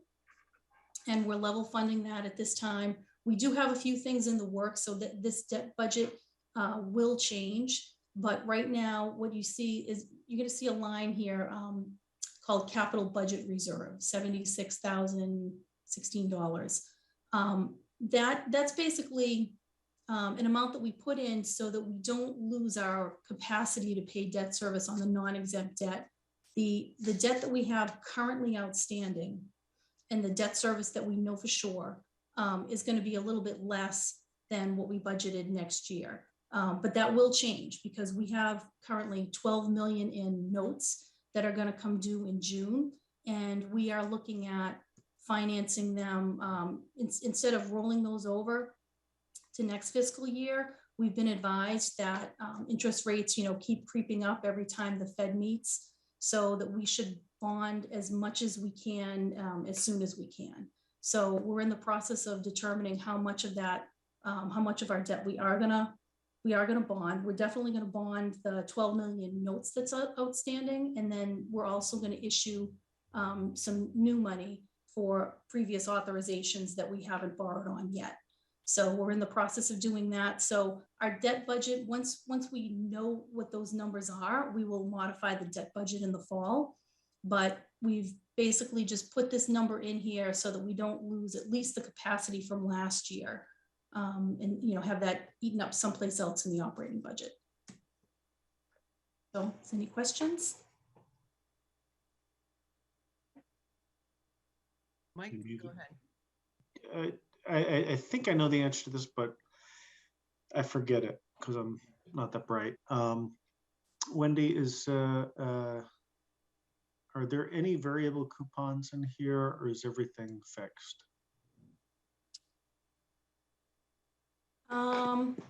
So if you were to look at the individual debt schedules, each year might have a different rate. I mean, but the debt service is fixed going forward, but in the first year, you might have a coupon rate of 5%, and then, the next year might be 3%. So the rates vary throughout the bond issue, but we know what they are. It's not. Once we've bonded it, the bond is fixed. There's nothing. Okay, that I see Linda shaking her head. Yes, which is what I was concerned about. We're expecting money to get more expensive in the coming months. Hopefully not years, but it is what it is. I saw Connor's face on that one. As we're looking at that, are we managing that? I guess it's really the simplest way to put the question. Or are we trying to manage the fact that we're likely to see money get much more expensive as we go forward? Yes. Okay. We are managing that. And one of the things too that we're able to do with the bonds, so you could issue bonds, you could issue 20-year debt, but basically I think it's after about 10 years, those bonds become callable. So at that point, if you have coupon rates that are higher than what you could get in the market currently, you could refund that debt, basically like refinancing. Yeah. And take advantage of the lower rates. And we have done that in the past. Okay. I'm not a munis kind of guy, but yeah, it's a volatile situation right now with the money markets, and so I'm sensitive to that since we just took out the Blanche James notes. So thank you for the info. I appreciate it. Thank you. And I think it's worth noting, and Wendy, correct me if I'm wrong, we are accelerating our permanent financing schedule for at least a portion of this year's debt. We don't normally bond in May. We're usually doing it closer to August. So we have an earlier Moody's call to try to get ahead of more Fed rate increases. And we've been lucky, that's all it really is. We don't obviously control the market, but we've been lucky that a lot of the school project has occurred before any of this fiscal policy volatility has occurred. Yeah, talk about talk about lucky timing, right? Sure. Any other questions or comments from the Finance Committee? How about the Select Board? Okay, I just want you to just talk a little bit, Wendy, about our bond rating. It still seems pretty high. Yes, our bond rating is a AA3. We have maintained that since I think the early 2000s. Love to get it, one step higher. We still have a little bit of a ways to go. We'd have to look at eliminating the structural revenue deficit and increasing our reserves in order to get to that next level. But we do very well in the markets. I mean, we've done very well with the bonds and the interest rates that we've received. Excellent. And we get discounts for insurance through Maya for different cost savings that our Human Resources Department does. Mary does a lot of that work too. So just a couple of other things that I thought were worth mentioning. Oh, yes. And that's in the next budget. The employee benefits, which I think is the next page. Okay. Linda, is that you? Wendy could, if Wendy could review this, I would appreciate that. Yeah. So, so this budget is going up overall about 5.75%, which is not too bad. One of the big items in here is the county retirement assessment. That's, you know, $5.4 million. It's up 6.16%. We do every year take advantage of what they call an early pay discount. So you have the option where you could pay your retirement assessment in 2 installments over the year, or you could just pay it all up front at the beginning of the year. We have that now for, gosh, I'm not even sure when we first started doing it, but I think it's been at least 10 years. And we save, you know, $97,896 in fiscal 23 for doing that. The Bristol County recently had their latest valuation by an actuary, and they changed some of the assumptions, which really increased their liability and was going to amount to stay on the funding schedule that they were on, which would be fully funded by 2028, would have really resulted in much higher increases on an annual basis for us. And what they ended up doing is they ended up just kind of pushing that out a little bit to 2034 instead, to be fully funded, so that we wouldn't have such high increases year over year, which, I mean, 6%, it could have been a lot higher than 6%. So that's the county retirement assessment. In here also, you have a bunch of other lines.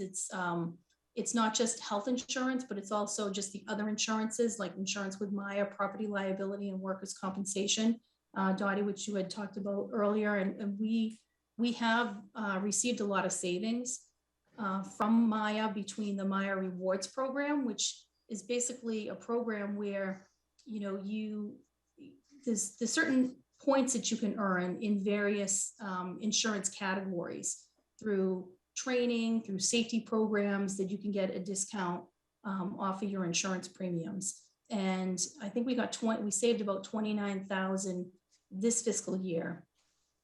And then they also offer an early pay discount as well. And that's, you can save 2.5% off your insurance premiums for paying that upfront at the beginning of the fiscal year also, and we take advantage of that. Overall, those insurance premiums, they're up about 5% from the previous year. And then also with the health insurance. So our health insurance, the GIC came out with their rates in March, and basically for active employees, the overall plan increase was about 6.2% and 1.8% for retirees, with an overall of like 5.8%. Our insurance budget is not going up that much because in this fiscal year, we had anticipated that our enrollment might increase a lot more than it did. So we have a little extra money in the budget this year, so our base is a little bit higher. So we didn't have to increase quite that much in the next fiscal year. So that's why that's up about, you know, more like 4% versus 5.8% from the GIC. And this budget includes the town and the school side for health insurance and general insurance. But we do break them out so that we can make those allocations, so that when the school does their end of year report and they factor out their per pupil spending, they can take these costs into consideration. Great, excellent. If I could just add one little thing here. Oh, sorry, Linda. That's right. Sorry, excuse me, Wendy. What you don't see in the numbers is the influence of the incentive plans that we have had over the past quite a few years. We incentivize people to either opt into a lower cost health insurance plan, or we share the cost of opting out of the plan entirely. That is, those incentive plans have been in place for quite a few years. Over the past few years, there's been maybe less and less interest in doing or participating in the incentive plans. This year, however, we're not done with the open enrollment period, and already we are more than twice as many people are opting out or opting into the incentive plans to help save costs. So I'm encouraged by that. So you can't see the numbers change here, but that is a cost saving measure that I'm hoping will save the town quite a bit of money. In the past couple of years, we've saved $150,000 just in sort of direct cost of not having to cover people's health insurance. That's a really good point, Linda. And I think that it's good for the employees to have some of that cost incentive, and it's good for the town for sure. Yep. Any comments or questions from the Finance Committee? I don't see any hands from the Select Board. Craig? I just am in awe of the work that Linda and Wendy do on a daily basis, and I just need to compliment them on that. And I think that it's important for the folks in town to recognize the work that they do in managing our money. So both Linda and Wendy, thank you very much. Thank you. Thank you, Craig. I couldn't agree more. Well, thank you both for being here tonight. We really appreciate it, and we'll see you at town meeting. Great. Thank you. Thank you. All right, and now we are on to the Department of Public Works. So we have David Field and Rich Tierney here.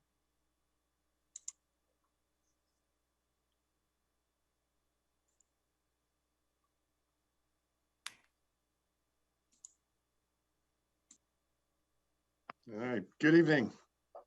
Hello, welcome. Just here as well. So yes, good evening, everyone. I know it's a long night, a long couple nights, and I appreciate your time and as we go through these important budgets. I'm just going to share my screen and we'll start going through a brief presentation.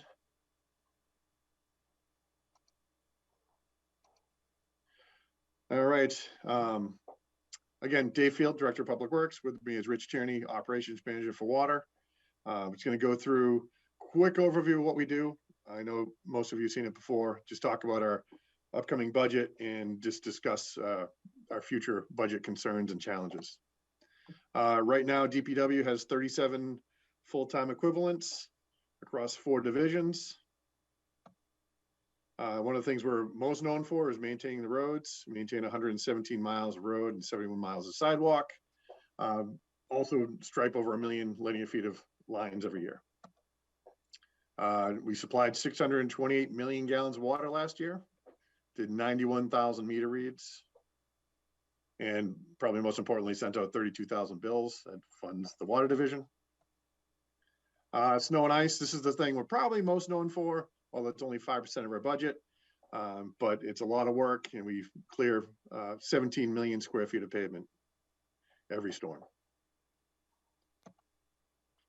Building maintenance, we maintain both school and buildings as far as the building maintenance itself, not the cleaning of the schools, but everything else. And we completed over 1,400 work orders last year. We maintain all the grounds, both town and schools. A lot of sports fields, 42 acres, 176 of general mowing, cemeteries, playgrounds, and a lot of staff hours to accomplish that. Trees, 2,600 hours last year, both preventative and an emergency. And we maintain 139 town vehicles, maintain all the police fleet, some of the town hall vehicles, in our obviously our own vehicles. We maintain the GIS system for the town, We had over 30,000 web sessions last year, and we have numerous web services, web applications, and maps. We maintain the sewer districts, the 3 districts, Northeastern Village, Queeset Sewer District, and 5 Corners. And last year we collected almost 22 million gallons of sewage. And we take care of the stormwater for the town, 4,800 drainage structures, 375,000 linear feet of lines. And we have to comply with our NEPIDES permit. It takes a lot of work. That's headed up by Greg Swan, our assistant town engineer. And then solid waste and recycling. This accounts for over half the calls we get at the office. We're up to 4,500 subscribers, which has gone up steadily every single year. We take care of all the streetlights in town that we own. By owning these, we saved about $157,000 a year, and that's kind of a couple years old, so it's probably a little higher because of energy costs have gone up. And we do all the maintenance on those streetlights. And then engineering and project management. We do site plan reviews. We issue permits. We design, permit, survey, and layout projects. And right now we're managing $69 million of capital projects. This is just an example of one of the special projects we did. The schools wanted to improve one of their small practice fields and expand it. We started this just before COVID, and now we have a finished field, and they had their first softball game on it last week. Hey, can I just butt in as I want to do? When you say 69 million in capital projects, to be correct me if I'm wrong, it doesn't include your support on the school planning committee for the $70 million school building or any assumed cost of the ongoing feasibility for what would be a multi-million-dollar town building project. Yes, that's correct. That does not include that number. It mainly includes our roadway construction, our water projects, and the building project I list there on the bottom is the town hall CPA project that we're administering. So it doesn't include the schools. So again, that field construction was just finished. We did the town hall drainage improvements. That was spurred by the recent renovations at town hall to make sure that the exterior drains properly. Then we deal with all the miscellaneous stuff. We operate the landfill, the gas collection and flare system, and we coordinate the air, groundwater, and surface water monitoring. We administer grants like the Green Communities Grant. We do annual reports for that, and so far we've received over $1 million of Green Communities money. Competitive grants like the Small Bridge Program, where we received $450,000 for the South Street Bridge. We just received $400,000 for the Lincoln Street sidewalk. We manage the bridge and culvert inspections, all the traffic safety requests. They come through our office, and we work with police and fire to make recommendations on which improvements we're going to do. And then DPW health and safety. And then the other miscellaneous stuff like Arbor Day proclamations and tree plantings, Household Hazardous Waste Day, which was just last weekend, and doing graduation and voting setups. And probably our most important job is as a first responder. We're obviously the lead agency on storms, such as snowstorms, wind events, tropical storms, but we also support police and fire on a number of projects, and we're always ready to respond as needed. So with that, I can jump right into the proposed budget. And if anyone has any questions, please just yell out and stop me at any time. The overall narrative for DPW is on page 63. This is just showing all of our budgets, both the operating and our enterprise budgets, all on one sheet here. But overall, we're looking at a 3% increase next year, but I'll go through each one of those individually. So the first one is DPW administration. It's on page 65. Some minor increases just to better reflect what we're actually spending. $5,000 in computer hardware, $4,000 in training, $2,000 in fuel, $1,000 in engineering supplies, and $500 dues and membership. We recently have another engineering position that came in last year, and that's kind of reflects some of those costs. Not included in the budget, but something we're going to be working on is restructuring the assistant town engineer position to a deputy director position. On the buildings and grounds side, page 68, we're showing an 8.2% increase here, and that's primarily because of those 2 new positions we're proposing. Although half of the cost will be carried in the schools, we'll take the other half, and that's the plumber and the building maintenance system technician. And then some adjustments to expenses, $5,000 for building maintenance, $8,500 for trees, $10,000 for fuel, and $2,500 for town hall cleaning. And just a real brief on those positions. I know it's already been talked about briefly, but we've been requesting a plumber for many years. This is needed for general maintenance and to maintain those 875 fixtures, which we have now. There'll be more with the new school that's coming online. And then the building maintenance system technician. This used to be, it's primarily for energy management systems, but the building maintenance is needed because with the new school, we're gonna have additional systems that come online for lighting and other controls. So we're calling it building maintenance instead of energy management system. But this would be to monitor, repair, program, and optimize the energy management system and other control systems we have. Right now, there's almost 16,000 control points. And that's thermostats, valves, dampers, boilers, univents.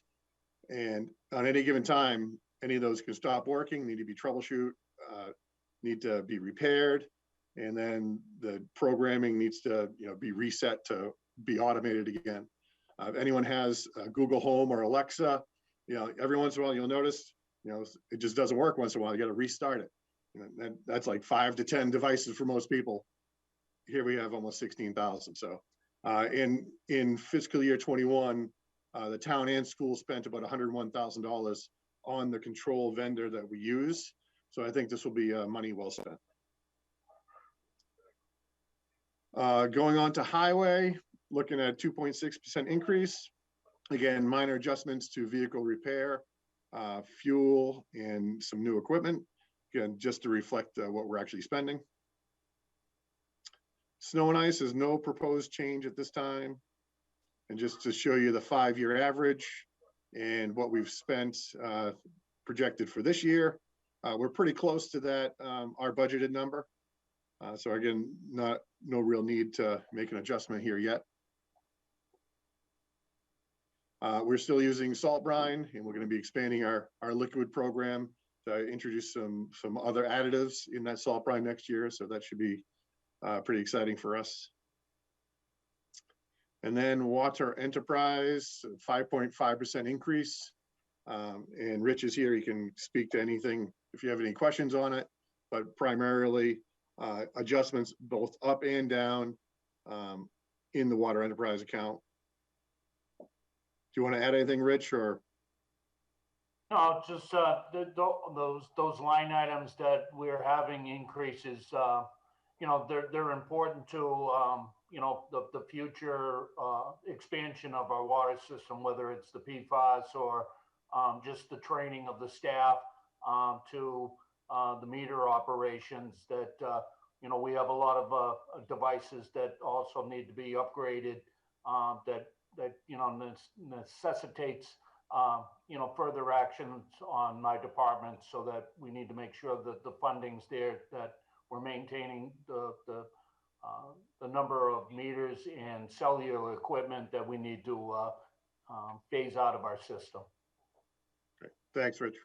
Yep. Solid waste and recycling, minor change here just to adjust the clerical salary, which is taken out of solid waste and recycling. Sewer enterprise is no real change in the operations number right now. There's a slight decrease in debt service, so it's going down 0.8%. And then my budget consideration slide here, that we work with fewer bodies that are recommended. We do need additional funding to adequately maintain our assets, but we understand where we are with a structural revenue deficit. But we just like to bring it up that buildings, roads, and fleet need to be adequately maintained. So deferring replacement or maintenance of our equipment will actually cost us more in the long run. But everyone already knows that, so I'll just move on.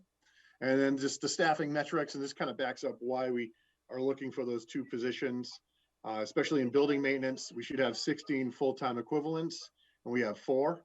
So with those 2 new positions, they'll bring us to 6. Still well short of where we should be, but it's definitely a start, and it'll be much appreciated. And I think it'll show a lot in our maintenance of our buildings. Vehicle maintenance, same thing. We should have about 6.5 full-time equivalents. We have 2 budgeted right now. One's actually out with a long-term injury. And so we really have 1 mechanic right now, so we're well short there. And then during the operational audit, highway was identified as the 2nd lowest staffed, and DPW was the lowest. So that's all I have. If anyone has any questions, be happy to dig into anything. Sure.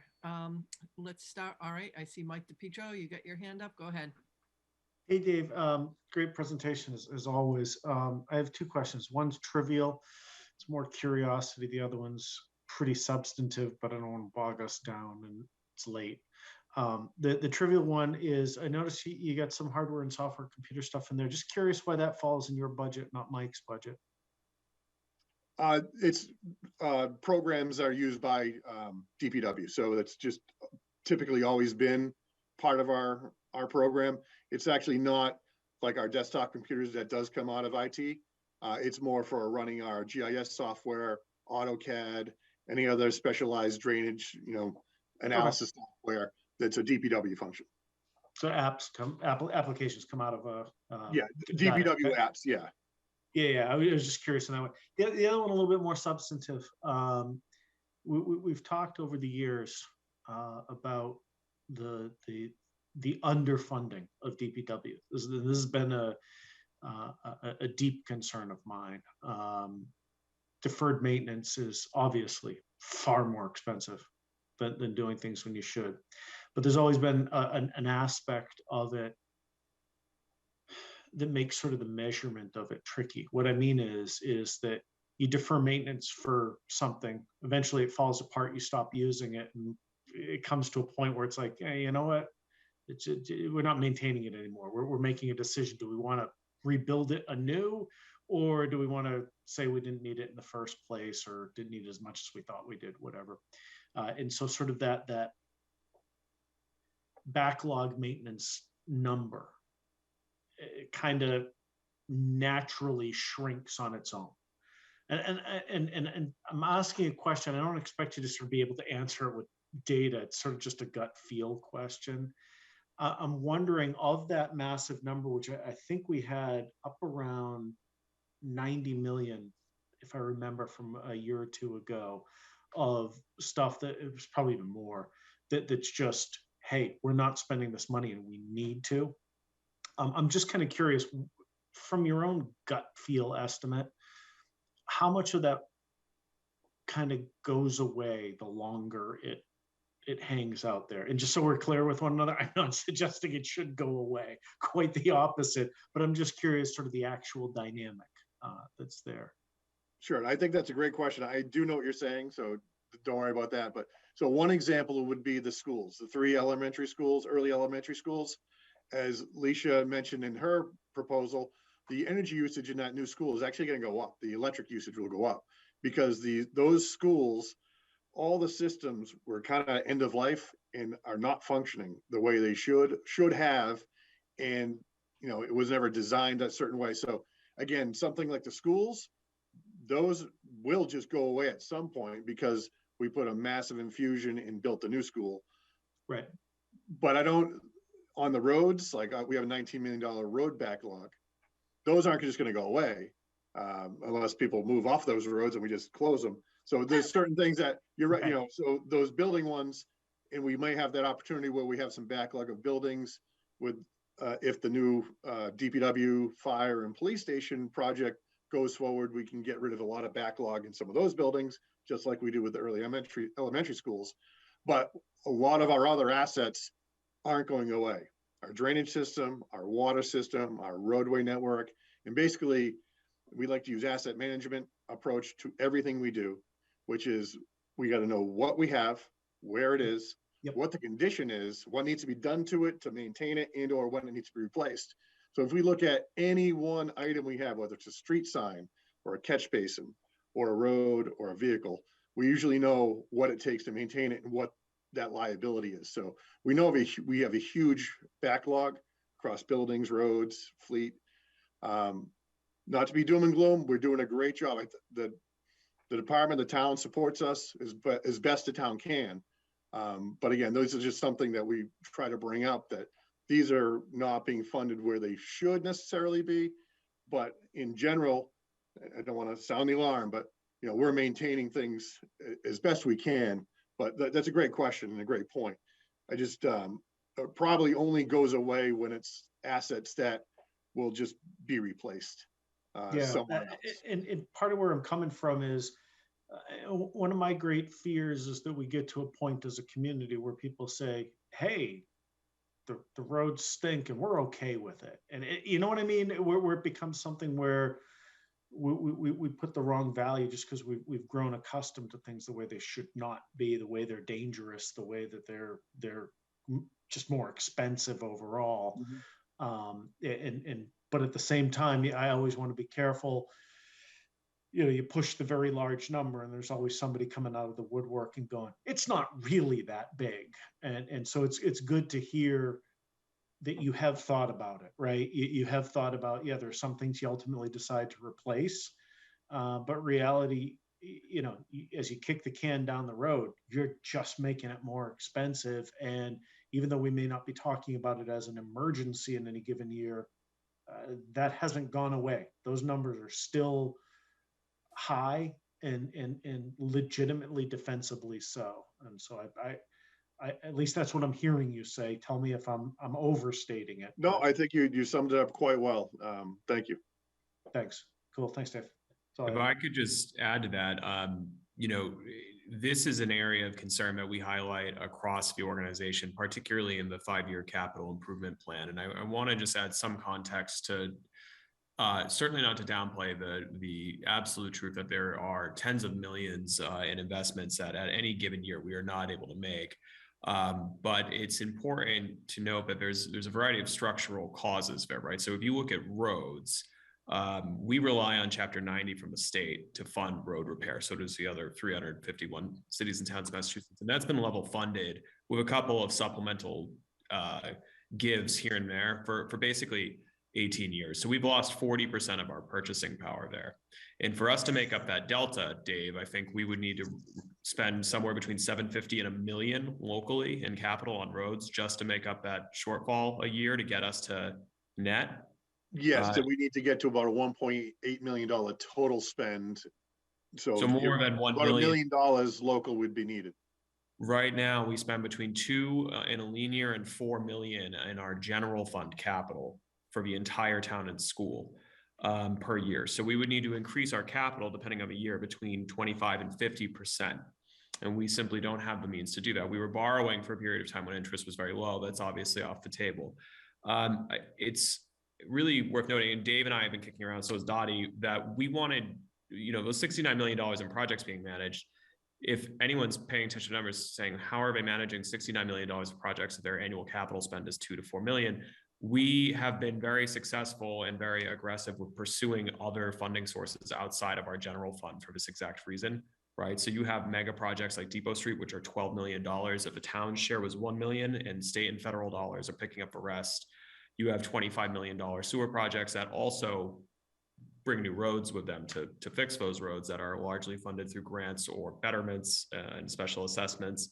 And then you have huge, really important opportunities like MSBA grant funded debt exclusion overrides to offline 60+ million in backlogged work for buildings that are just 70 years old. And even if you could fix them, you would have a bunch of replica antiques from the Cold War. So these are real backlogs, but I do want to note that, you know, we have pursued the opportunities where they exist for state and federal funds and also local funds through exclusions. And that's going to be something that, particularly this summer, town meeting appropriated $500,000 last fall to get feasibility for police, fire, DPW moving. Basically the exact same story we went through with the school facilities. We have a bunch of police, fire, and public works buildings that are 50 to 70 plus years old. They're just past their useful life. They're too small. And going through that process, which is why I went so much thinking about interest rates earlier, will get us to a point where the community will have a choice on, do we want to offline tens of millions of this backlog through that process, understanding there's a cost there or not. So those challenges are real, and certainly not marginalizing them. I just do want to know that we have been able, particularly in the past 5 to 10 years, to leverage tens of millions or arguably more than 100 million in non-general fund tax supported capital investments to try to punch above our weight there. Thanks, guys. Next question, Patrick, did you have? Oh, you were just, Brian. Thank you, Mr. Field, for the presentation. I just want to say that I live unbearably close to the new field, and I've certainly taken advantage of a lot of its resources, and kudos, it's a great job. And we were very happy when you decided to not continue jackhammering that giant boulder because it was not going anywhere.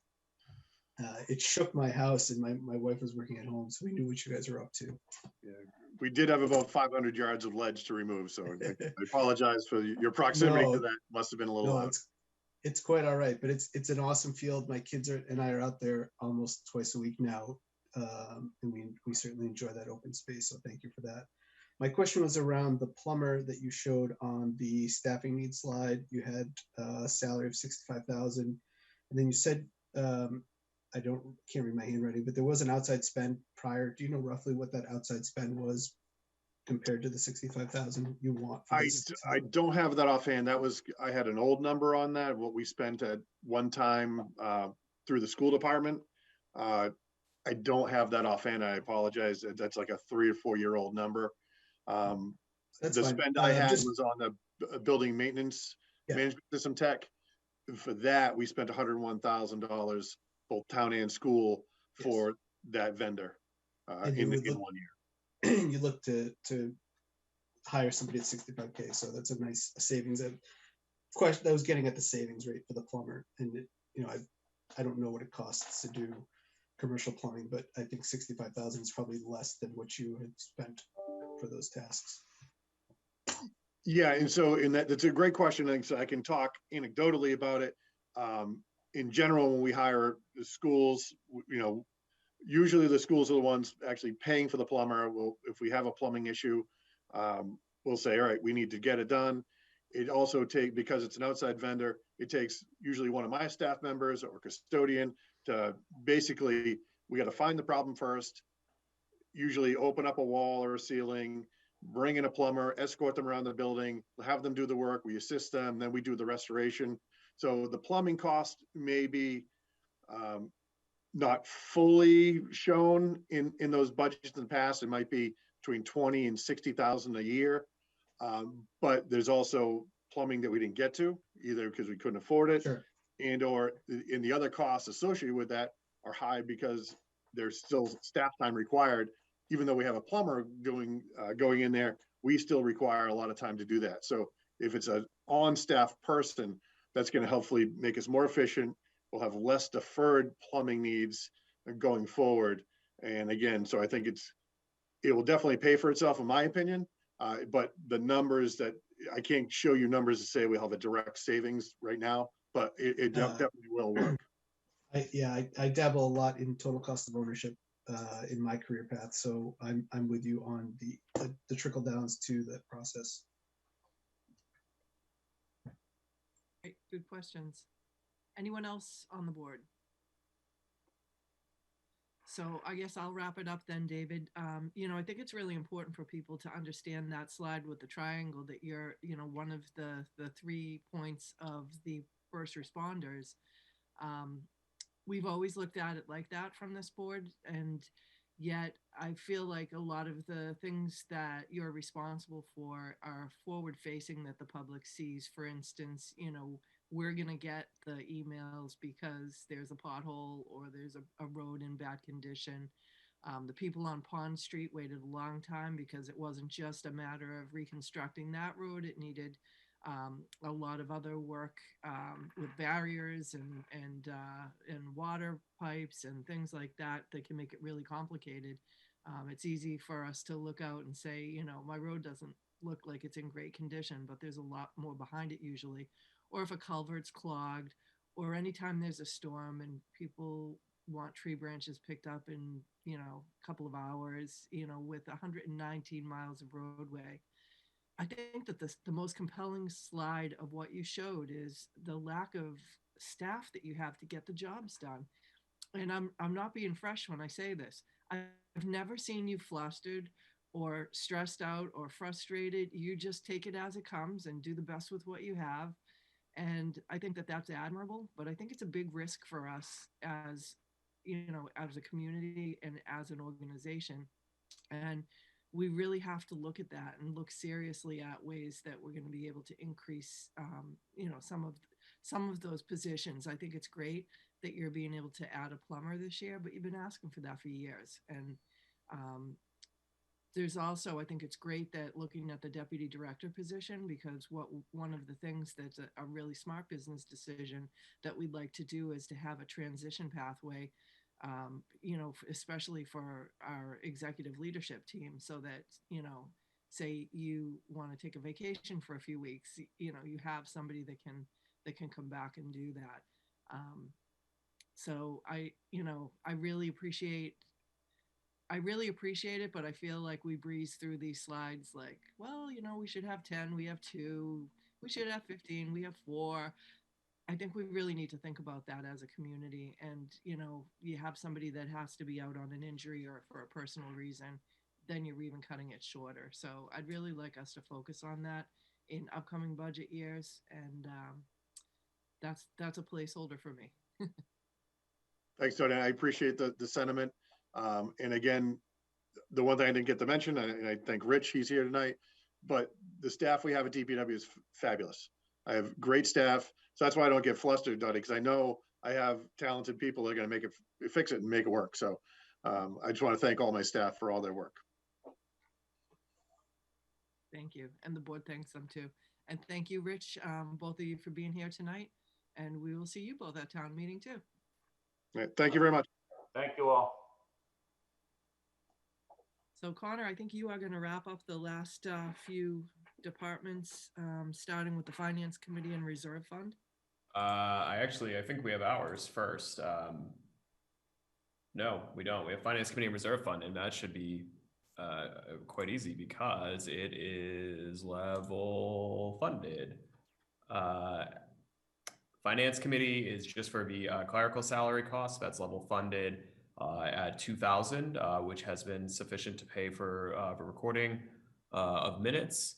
That's on page 11 of your book. Sorry, 10. And the reserve fund, which is a discretionary reserve fund, the Finance Committee maintains control over. Used to historically be at 70,000. We bumped that to 100 during COVID, and we've kept it there. And so it was 100,000 in fiscal 22. We're level funding it at that point for now. Terrific. Any comments or questions on that one? That's a pretty easy line item. All right, let's move on to the town administrator and select board budget. Sure. So this is page 6 of your packet. One of the things our office has been doing this year is running the Citizens Academy with Mike Blanchard, the assistant town administrator, which has been a really awesome experience for folks to get a look behind the scenes at the work we do, that folks like Dave do, Linda, Wendy, and everyone who makes the town run. And in doing that, you know, we did administration and finance, and we had to kind of try to sum up what our departments do concisely, which you all know is not my strong suit. So, you know, my summary of what our office and the select board does is that it's really our job to align people, places, and resources in a coordinated and well-planned manner across the government organization to try to deliver as high a level of quality of service and capital investment as we can. And we just talked a little bit about that in Dave's budget. Some highlights from the budget narrative, some prior year successes. So We are the chief point of contact for other levels of government, regional, county, state, and federal. And in this past year, we've obviously been working very hard with a variety of federal grant management programs, particularly the American Rescue Plan Act. We have worked very hard and have been the squeakiest wheels in Massachusetts probably on county disbursements of ARPA funds, which has resulted in Easton receiving closer to 7 million or having the opportunity, I should be more clear, to receive up closer to 7 million in rescue plan funds with the cooperation of Bristol County than the 2.6 we would have received directly from DOR. So that's a huge win for the community, and that program will help support a variety of important recovery efforts in the years to come across the organization, not just in the town government, but also, as we heard from Dr. Cabral, with things like helping to support learning loss recovery and full day kindergarten, which is really exciting and really important work. We've also do kind of oddball projects here and there. We manage procurement for the town, including the procurement of energy supply, electricity for everyone through our community choice aggregation plan. That went into effect with a 3-year locked rate at roughly 10 cents a kilowatt hour in November of 2021. And through its first year, that saved roughly $850,000 in supply costs for ratepayers in Easton, which is about $150 per customer. That's not that doesn't offset all the other rising costs, but I think it's great. And when we're in an economic climate where everything is going through the roof, that we were able to work on a program that is saving utility costs directly for folks. We talk a lot about savings and cost avoidance more truly from a budget perspective, but it's rare that we could put some money directly back in people's hands. So a huge amount of that, $500,000 of savings, was actualized just in October, November, and December in a 3-month span. And Grid just published their proposed summer rates, and typically with aggregation, you net out savings over the course of 3 years, even though you typically end up paying a higher supply rate through the aggregate program than you would on the basic rate. But because fuel costs are soaring out of control, Grid's basic rate looks to be higher this summer than our locked-in rate. So we may be looking at 12 plus months of having a lower rate of supply with net savings every year, every month of the year for everyone in Easton. So that's a great program that we're very proud of. Next year for our budget is overwhelmingly personnel. It's a 4-person department. 467,000 of that is personnel costs. 31,000 is expenses. Personnel side, you're looking at 5.82% increase. Those are either contractual increases associated with my employment agreement or wages associated with previously approved non-union wage and compensation plans. Expenses, it's an increase of 2,000, which is actually a 6.68% increase. The largest part of our expense budget is we carry the office supply line for the town hall for all departments. This is just restoring 2,000 to the expenditure line that was cut during COVID, puts it at 31,000. We're just shy of 32, which is still quite a bit below the pre-COVID appropriation levels, but we're just trying to make a little bit of progress there and make it fit. So that's our office's budget. I'm happy to answer any questions. Comments or questions from the Finance Committee? From the Select Board? So I would just say that this is another one of the departments that is very understaffed. Towns our size comparably have, and it was identified in the audit that we did a few years back, have several more staff members than we have. So again, congratulations and thank you, Connor. But I will say that I don't know that you've ever worked 40 hours in a week. I mean, really, your team, we talk about that because I'm concerned about work-life balance for you and for some of the other staff members. It's really important. I mean, we're all at meetings this week at night, but I think you have meetings lined up every single night this week. That's it used to be the exception, but it feels like now it's more of the norm, and particularly with Zoom meetings. I think we all feel that probably in our day-to-day work life. It's so easy to just, do that one extra Zoom meeting. So I would just want to let people know that at home that, trying to identify areas that we're going to need to ramp up and improve. I think the Select Board office is one of them. Yeah, I appreciate that. There's a lot of late nights here, folks here on weekends when they shouldn't be, frankly, but it thankfully goes in waves. And as I remind myself, since I set my workload, it's my fault. So to a certain extent, but I appreciate the support. And like Dave said, we have an incredible team in this office, particularly right now. Mike, Mary, and Elizabeth are rock stars. So we're very, very fortunate, and I couldn't do what I do without them. But thank you, Dottie. I do appreciate it. Public safety dispatch. So I am, speaking of extra meetings, I am one of the 4 members of the Southeastern Regional Massachusetts Emergency Communications Center, SEMREC 911 Dispatch Board of Directors.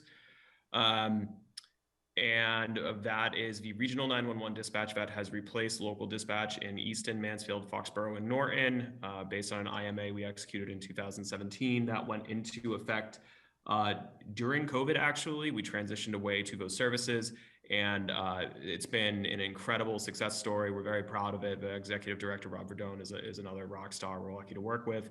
And as a result of that, we, again, not cost avoidance, we had true budget savings of roughly $450,000 per year every year so far.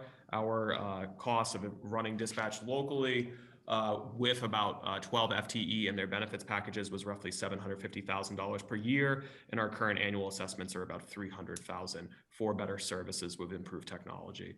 So that's the SEMREC budget. It's on page 47. I should have led with that, but it's 9:30. Forgive me. And for those who haven't been there to see it, if you want to go, reach out and we can bring a group over there. But it's really incredible. It's space age when you go in there and see how they're working, and it's just a wonderful facility. So it makes everybody want to be a first responder after that tour. It's like looking at NASA. It's amazing. It's absolutely amazing. So any questions on this budget or comments?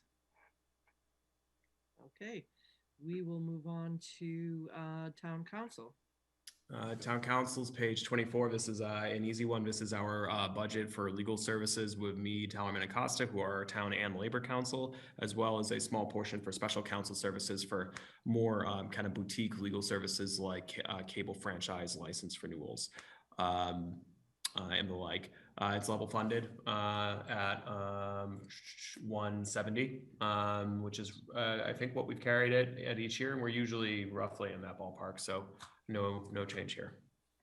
Okay, and last is the other general government. Wendy, you still I always get this one wrong. Other general government is a little oddity account.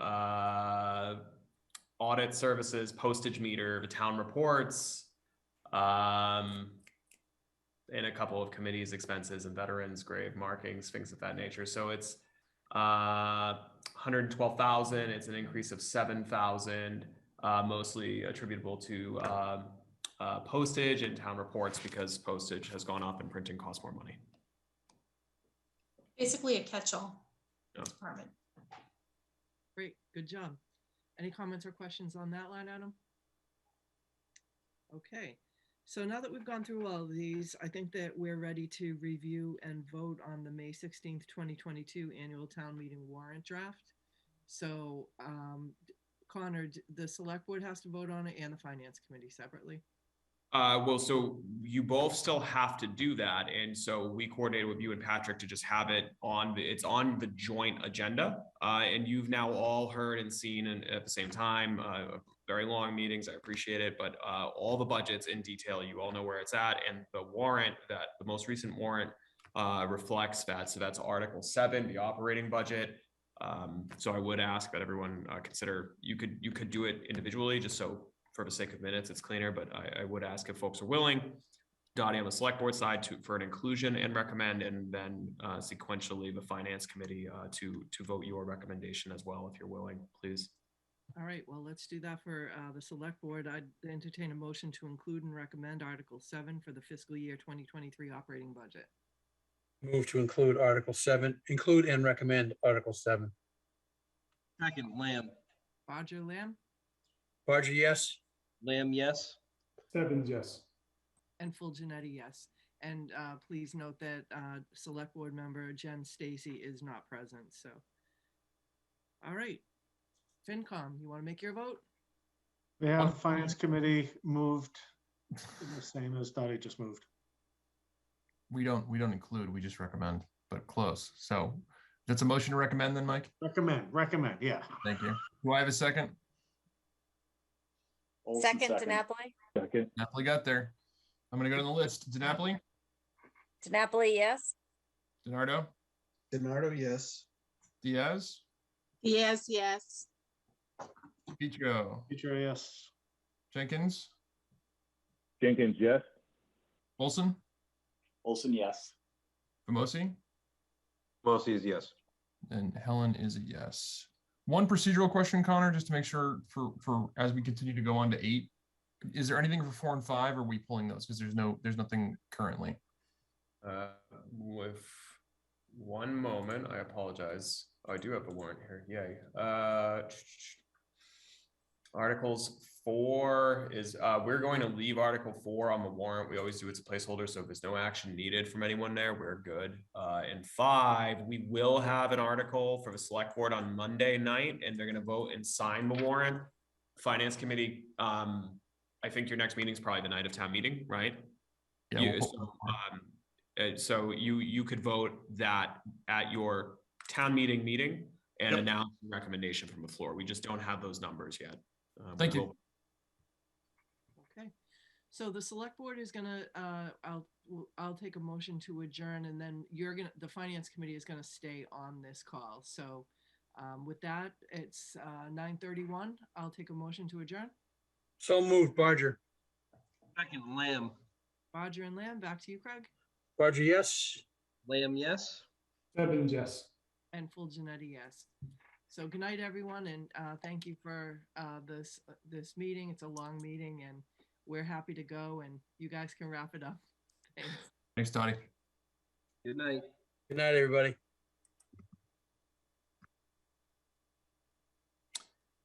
All right. Cool Kids Club still here. What's up?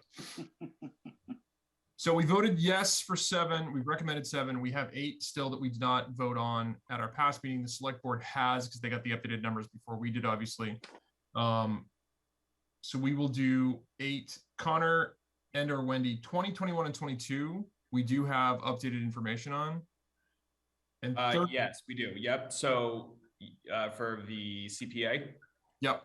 Yes, we the warrant's final except for the supplemental fiscal 22 budget. So we're ready for everything. I don't know that there's any distinct questions that are going to come out of that, but do you have any information you could speak to it? Because I did not think ahead to include Stephanie. It's pretty straightforward in the. No, I can handle this. So Article 8 is the capital budget, which Wendy and Mike Blanchard, the assistant administrator, came and presented. It was a preliminary capital budget at the time, but because we were able to close the operating gap, we are leaving that capital budget as proposed. So it is exactly as was presented and distributed at that time, and it's reflected in the warrant now. So I'm looking at Mr. DePietro for that one. Can I get a motion to recommend Article 8? Motion to recommend Article 8. Do I have a second for Article 8? Seconded. Second, DiNapoli. He beat you. I was being good. I was waiting for you to ask if there were any questions first. We went through all the questions. There's what I'm just saying I was being good. I wanted like a cookie or something. I don't know. No cookies. I'll give you a beer later. Let's go down the list. DiNapoli. DiNapoli, yes. DiNardo. DiNardo, yes. Yes. It's on mute. Yes, yes. Sorry. Petro, yes. Petro's a yes. Jenkins. Jenkins, yes. We can hear you. Hey. Progress. Olson. Olson, yes. Famosi. Famosi is yes. And I am a yes. 8 is a recommend. All right, so let's jump ahead to 20, 21, and 22. Where is I just lost my tab. Sorry.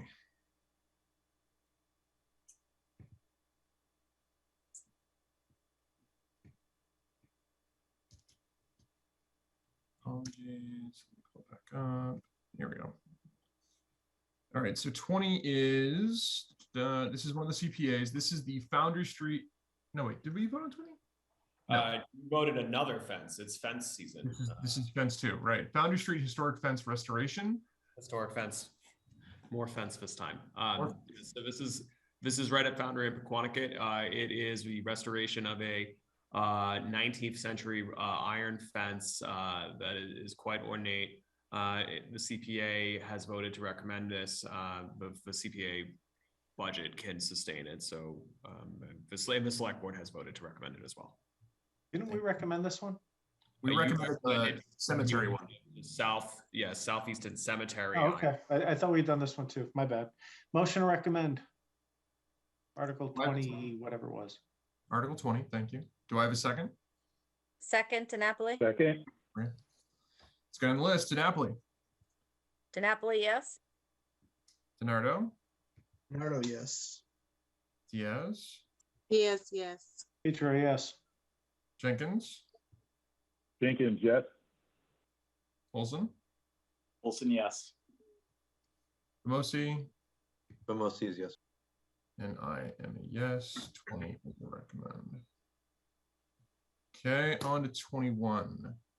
The 21 is a quasi land acquisition. This is a nice deal the CPA worked out to their large credit. This is land that currently abuts the Governor Ames estate. It's about 5 acres of land contiguous with the 36 acres at the Governor Ames estate. The estate's owned by the trustees of reservation.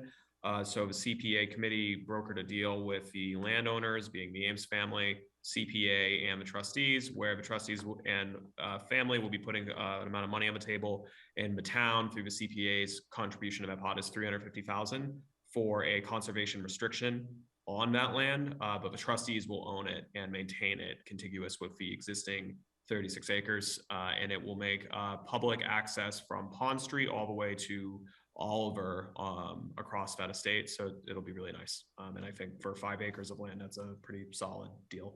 The only question I have is, has the select board voted on this yet? Yes, they have. So, but I think that was Monday night. It's hard to keep track. They have voted to recommend it. All right, perfect. Tim. Is there a time limit associated with the purchase? There is an MOU that is contingent upon this making it through the town meeting process, and assuming it does and is successful at town meeting, the MOU would be voted by the select board publicly on May 23rd. Good question. What happens if it doesn't?